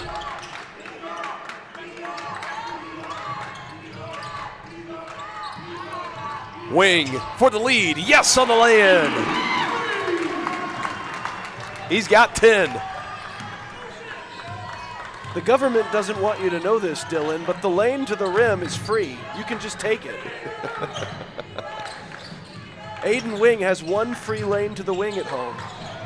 Thomas has the hot hand from 3. Can't knock that down. It somehow goes to Williams. Back in the hands of Thomas, and he'll go to the line for 2 as Robinson gets tagged with the foul.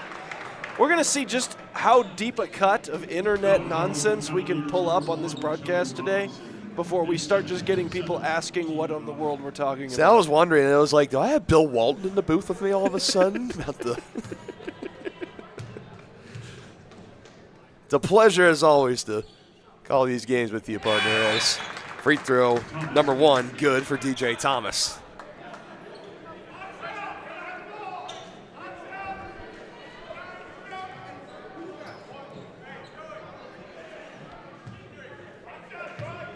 Cavaliers, last time they were tested in conference play was against Neosho. They were down by as many as 14 in the first half. They came back, led by 3. Started the second half with a 12-1 run, and the past 2 games after against Allen and North Central, they really have cruised. Now they're being pushed to the brink here at home against this Highland team. 20 points for DJ Thomas as we are tied again at 60. Harvey gets around the screen, set by Wing, and that one's no good. It's tipped out. Oh, great hustle by Gavin Harvey as Robinson now collects. Joey, yes! Give all credit, at least most of it, to Gavin Harvey. Diving out on the deck, tipping that ball out just further, out of the reach. I think it was Tavian Tate that was closing in on it, but Robinson doing the rest. That was a potential game-winning play right there for the Cavaliers. Utterly incredible, the plays we have seen made defensively. That time, Cruz getting the deflection. Robinson countered in the lane. Timeout, Highland. Joey Robinson now in double figures with 10. Cavaliers defense and offense balloon it to a 4-point lead, 3:05 to go in the second half.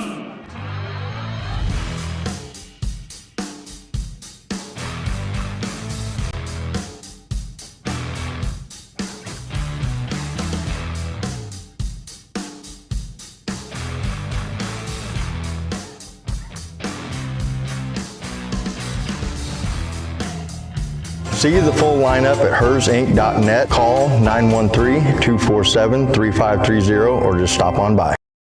For more than 20 years, Gherkin Rental has been the place to go to get the job done in eastern Kansas and western Missouri. With a huge selection of quality equipment, from roll-offs to trailers, telehandlers to generators, power washers to popcorn makers. Experienced equipment professionals and clean, well-maintained tools to help you get the job done right the first time. Gherkin Rental. Stop by any of their 13 locations across the KC Metro or call 855-GHERKINS. That's 855-437-5367. How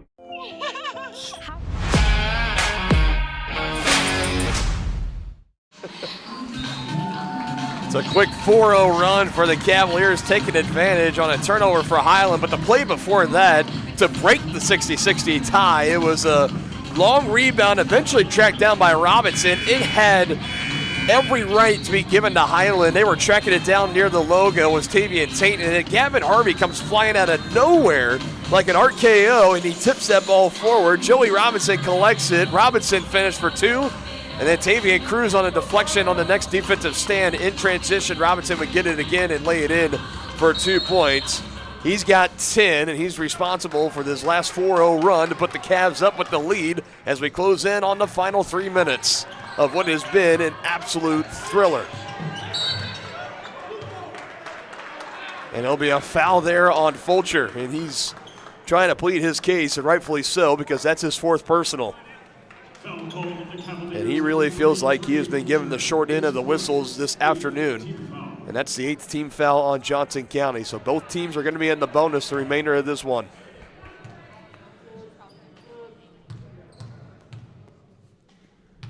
Free throws here for Tavian Tate, 1 and 1, and he misses the first. Big break there for the Cavaliers.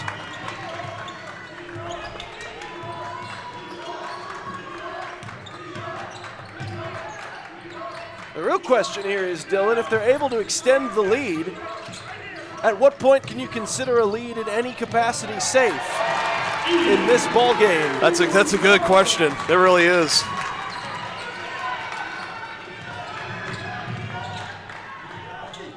Inside, miss. Cruz goes down to the ground, and jump ball will keep it here with Highland. It's a great play there by Highland. I believe that was Knoll again to make sure he was able to get that jump ball, the possession arrow with him.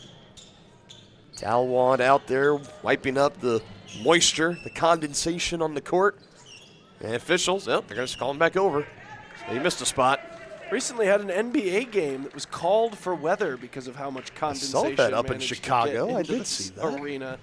Was it a problem with the HVAC or something? That was bizarre. Meanwhile, risky pass almost comes out with a turnover.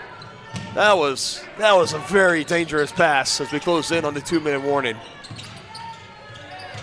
In the lane, open space. Gets it to rattle home with the left hand by Adriel Smith.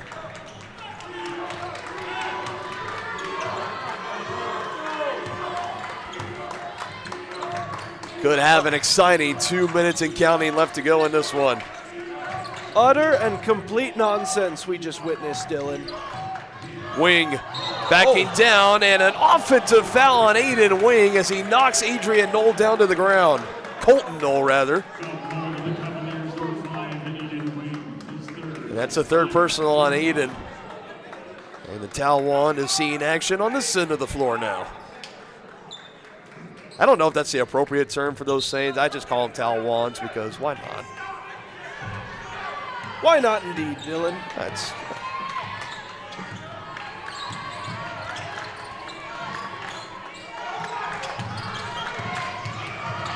Inside, again another tough finish. Adriel Smith doing all he can. He's got 8, and he's got the last 4 for Highland that brings it back to 2 as we're at 90 seconds to go. So the answer was that 6 was not a safe lead, to answer that question. Not at the time being. Cavs and Wing count the buckets. Aiden Wing, another example, made the mistake the last possession. He makes up for it instantly, coming back down. And a technical foul, I think, was just issued to Highland. And did they just give that on Knoll? If that's on Knoll, he's done. And they cannot afford that.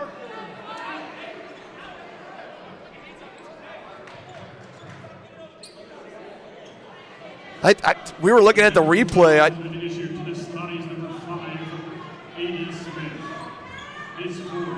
Okay, so Adriel Smith picks up his 4th. I believe was that the shooting or was that the technical? Yeah, they're about to announce the technical, I believe. Well, I'm taking a look here inside. I mean, the shooting foul is on Knoll. And On my count, I have that as his 4th personal. I don't have that as his 5th.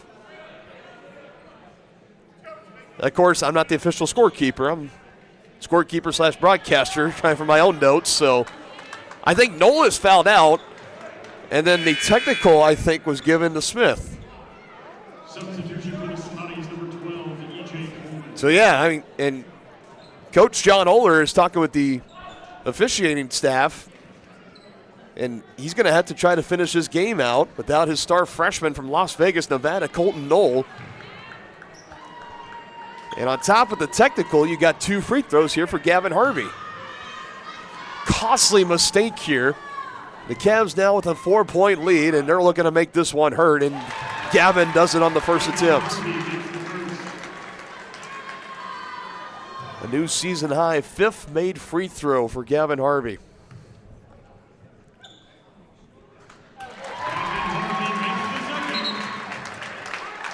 $14 points now for Harvey, and the Cavs are going to now transition to now the 2 free throws for Aiden Wing. Man, that was a lot to unpack there in that little spurt.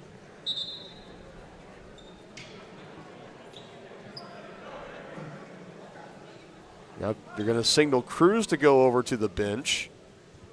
Get him it looks like a bandage. Might have had some cut on his arm. Yep, banded up, put him right back out there. Okay, it's all good. So now free throws for Aiden Wing.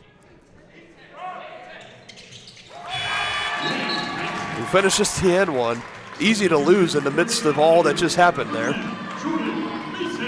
So essentially on one shot, one play, whatever you want to call it, 5 points. Aiden Wing ended up with 5 points. 3 for Wing, 2 for Harvey, a 5-point haul for the Cavaliers, and that with 60 seconds to go. I'm not even going to finish my thought. Saying potentially could be enough to hold on in this one. That was another splashdown 3 for Jaden Williams. His 2nd of the ball game too. No such thing as enough to hold this down. Really, at this point in this kind of game, it does not surprise me as Highland calls their 2nd to last timeout. 71-67, a 4-point lead for the Cavaliers. 63 seconds to go. You are not going to want to miss the finish in this one. Hi, I'm Dr. Aaron Stowe with Martin City Animal Hospital, located just minutes east of 135th and State Line Road. At Martin City Animal Hospital, we provide cutting-edge diagnostic services, including digital radiology, ultrasound, and in-house same-day blood work. Also, specialty care such as general surgery, cold laser therapy, animal chiropractic, small animal reproductive services, and dental cleaning. With 4 other locations and a team of 15 veterinarians, our commitment to you makes Martin City Animal Hospital the vet you can trust.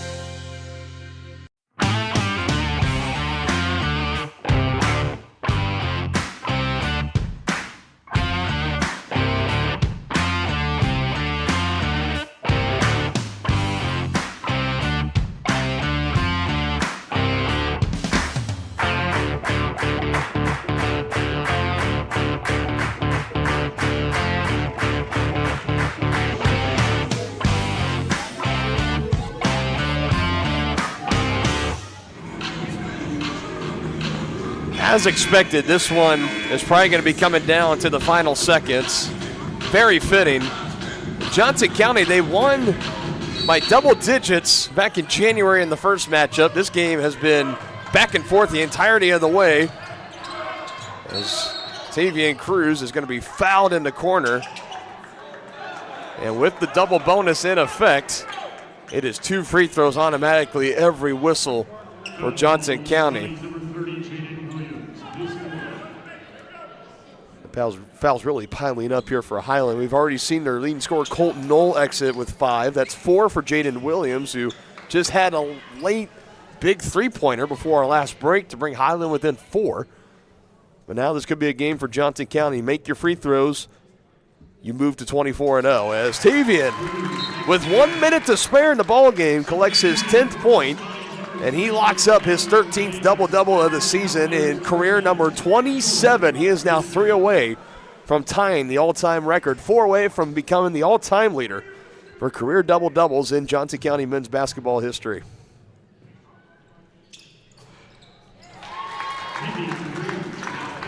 When we made the comment, it was about just under 9 to go in the second half. It took him all the way to the final minute as he's going to get another rebound here. A big miss for Highland.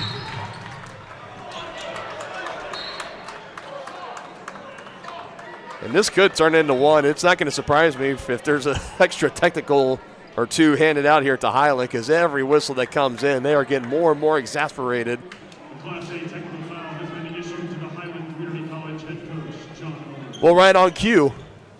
Yeah, So that was right off the rebound. He was shouting something, and they teed him up immediately.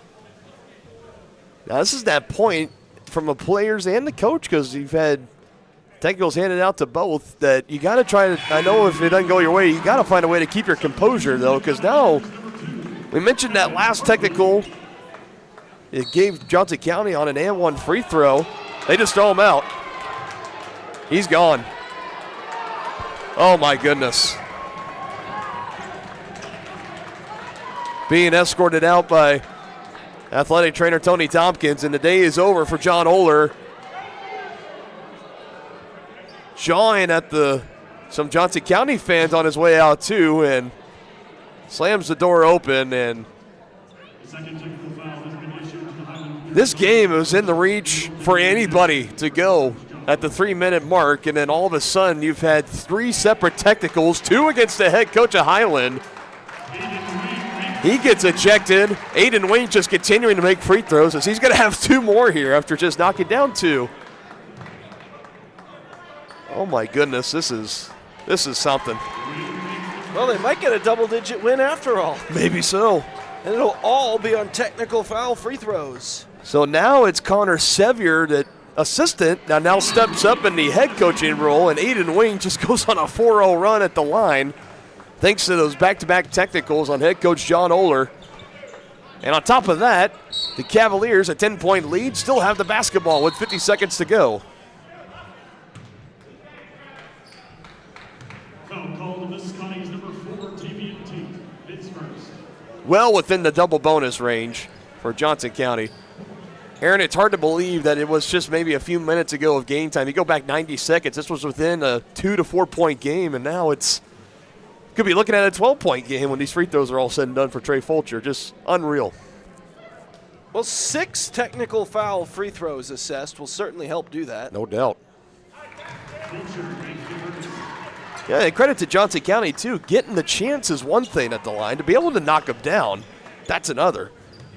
They've made these mistakes hurt today for Highland. From conference play, just shooting 72.6 from the line, as Fulcher gets that one to rattle home.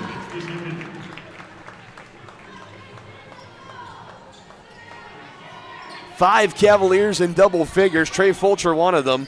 It's a 12-point lead, and it'll stay a 12-point lead on the missed 3 for Tavian Tate. Still fouling is a 12-point game. Yeah, that's it. That's faith in your comeback ability. It is. You know, I would get it if Johnson County was showing the inability to make their free throws. But, yeah, at this point, you've already seen your head coach go. Your leading scorer, Colton Knoll, is fouled out. I think you're better off here just kind of getting out of here, reassess, accept the regular season sweep. Make no mistake about it, though. If these two teams meet again in the Region 6 tournament, it's going to be taking place at Kansas City, Kansas Community College this year, coming up in just a few weeks. Definitely expect that to be a very tense, physical ball game. As a Bears fan, I can't wait to see what the handshake will look like.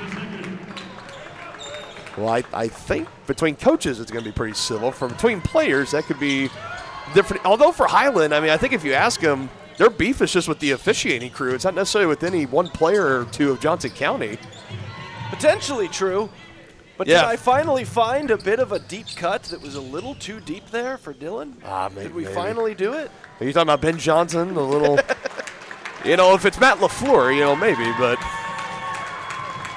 what a statement win here.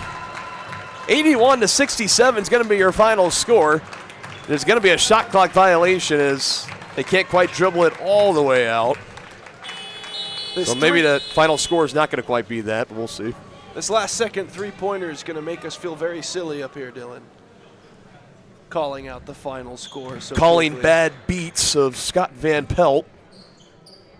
It will be a 3 taken. Villegas can't get it to go. So an extra rebound there late for Tavian Cruz, and that's actually big because that's a new season high, 17th rebound for him. And 81-67 is your final score. And taking a close look at that handshake line, everybody keeping cordial. A tough game, great matchup of two very physical, high explosive offensive teams. Highland just kind of crumbling late there. Their composure working against them. 3 technical fouls issued, 2 to the head coach. He was ejected.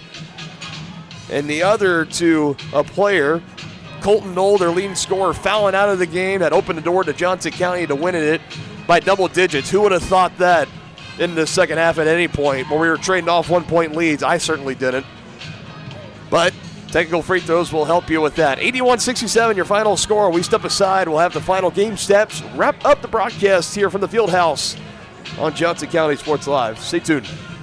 Hi, I'm Dr. Aaron Stowe with Martin City Animal Hospital, located just minutes east of 135th and State Line Road. At Martin City Animal Hospital, we provide cutting-edge diagnostic services, including digital radiology, ultrasound, and in-house same-day blood work. Also, specialty care such as general surgery, cold laser therapy, animal chiropractic, small animal reproductive services, and dental cleaning. With 4 other locations and a team of 15 veterinarians, our commitment to you makes Martin City Animal Hospital the vet you can trust.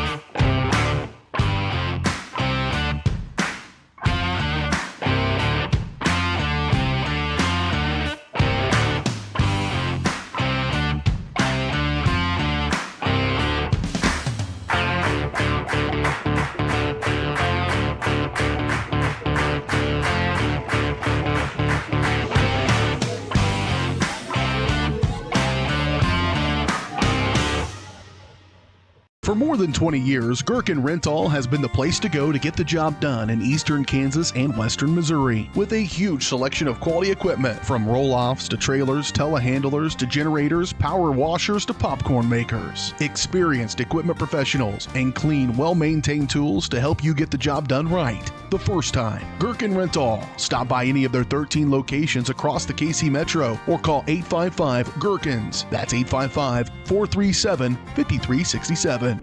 Hey, you ready to go to my mom's? Well, I can't go today. I have to mow. It's probably going to take all day. Well, that's too bad. Don't work too hard.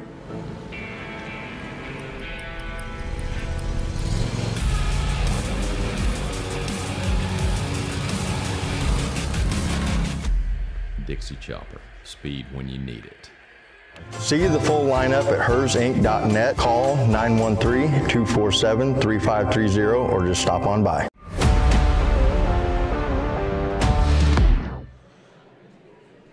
No longer the halftime show. It's the Johnson County Sports Live post-game show. You can view more at jcsportslive.com. A thrilling game to wrap up our doubleheader between Johnson County and Highland in the men's game. The final definitely made it look like more of a blowout than it was. 81-67 was the final score, but Aaron, that was definitely not quite the case. Some big free throws there late for Johnson County. 3 technical fouls issued to Highland. Solemn attempt in that second half alone. 24 free throws, 19 of 24. Did the Cavaliers shoot just 79% in the second half alone. They finished in the game 83% from the charity stripe. 6 different Cavaliers in double figures. And they needed it, I feel like, in a game that really, for out the 40 minutes played, I say 37 of it felt like this could have been anybody's ball game. Oh, yeah. I mean, that thing did not actually become in any way predictive of who you thought was even going to win the thing, probably until the final 2 minutes of the ball game. Yep. I mean, it was an absolute toss-up, tight contest the whole way. And then it basically boiled down to one shot where the Cavaliers, leading by, I believe, a possession at that point. They were only up 2 when Aiden Wing went up, made that shot, got the and one. Yes. Made that. A technical foul was assessed, and he made both of those, and then suddenly the floodgates had been broken open. Yeah, it's just that bunch of 5 points. It was Harvey that shot the technical free throws. Aiden Wing finished the and one, so he had 3. Harvey with 2. And then it was just a few possessions later where it was a technical was issued to Highland and their head coach. He didn't like it. He continued to talk before the technical free throws were even attempted by Aiden Wing, and then he got hit with another one, ejected from the game, and he let everybody hear it on the way out, even kind of getting at some Johnson County fans who were letting him hear it. Very frustrating day for head coach John Oler, and very frustrating day for the Highland team. They lose their second of the season to Johnson County. But, yeah, just there towards the end, I had said it during the broadcast, composure just kind of breaking down for Highland, and they really felt like the personal fouls were working against them. 21 total, and I'm not even entirely, I assume that's 21, 23 if you want to include the technical fouls issued to the head coach as well, compared to just 15 team fouls for Johnson County. This wasn't the prettiest game by any means for either team. Both had double-digit turnovers. In fact, Johnson County one more turnover, 14-13 in this ball game. But those free throws there late and the technical fouls, just too much to overcome for Highland. And I'll be very interested to see if these two teams, if they happen to cross paths again, whether that be potentially in a national tournament setting, more likely going to be in the Region 6 tournament coming up in the beginning of March. It's going to be a very spirited, contested ball game there. Some other notes to take away. You did see Tavian Cruz. He did close in on his 13th double-double of the season, and I missed two rebounds, so he had 19 in his game. That's a career high for him. 19 rebounds to go with 13 points. He was phenomenal in this game. He was one of 6 with double figures, all 5 starters. Joey Robinson with 10, Gavin Harvey with 14, Trey Fulcher with 11, 19 for Aiden Wing. He was just shy of leading all scorers. DJ Thomas on the other side, he had 20, led every scorer. But 19 for Aiden Wing, 13 for Tavian Cruz, and off the bench, Jordan Mason chipping in an extra 10 points as well. In a game that the Cavs did not have Avion Webb at their disposal, Jordan Mason definitely, he was the only 10 of the 14 bench points in this one, 4 to Bryce Walker. He sneakily had a good game, and I think if it wasn't for all the theatrics there at the end, if this ended in a game where the Cavs won by maybe 4 or 5, we'd be looking at those 10 points by Jordan Mason and saying he was phenomenal today. Still was, but definitely the free throw shooting kind of helped skewing that there in the final minutes of this one. But what a thriller it was. Wrapping up our doubleheader here at the gym. We had doubleheader baseball today as well. It's been a busy one, and we appreciate you guys joining along with us every step of the way. We are going to be back in action looking at the upcoming schedule. Johnson County on the road this week at Kansas City, Kansas on the 11th, and then at Labette next Saturday on Valentine's Day, February 14th. We are going to see you here at home next on Wednesday, February 18th, a home matchup with Fort Scott Community College. And you got Fort Scott, you got Neosho that game after, 3 days later, Saturday the 21st, 2 weeks from now. And that is all the regular home season games left. Both teams expected, at least for on the basketball side, could get first-round byes in the Region 6 tournament. If they do have first-round games, they both will be played here at Johnson County Community College. In the midst of everything, both teams stay unbeaten. Men's and women's team combined now a 49-0. On the season for Johnson County. Only college or university in the country, Aaron, that can say that, having an undefeated men's and women's college basketball teams. Still unbeaten, 49-0 combined. Any final thoughts, any final words before we wrap it up here? No, just another impressive game here for Johnson County. They got a big-time test out of Highland, and they seem to have all the answers for it. So they come out again, get another big win, and you notice on the stat sheet again, 6 different players in double digits. Tavion Cruz had another big game. I mean, it feels like it's the same talking points over and over again, and there's just no answers anyone has for this Johnson County squad. It should be a great run to and through this postseason. It's going to be a lot of fun. We're going to enjoy these last 2 regular season home games, get you covered for the first round of the Region 6 tournament. From there, we hand it off to the KJCCC Sports Network and the NJCAA Sports Network, as they will have you covered through the Region 6 tournament action, and then should both teams get there, the national tournament coverage as well. I expect both teams to make it, but we will just wait and see.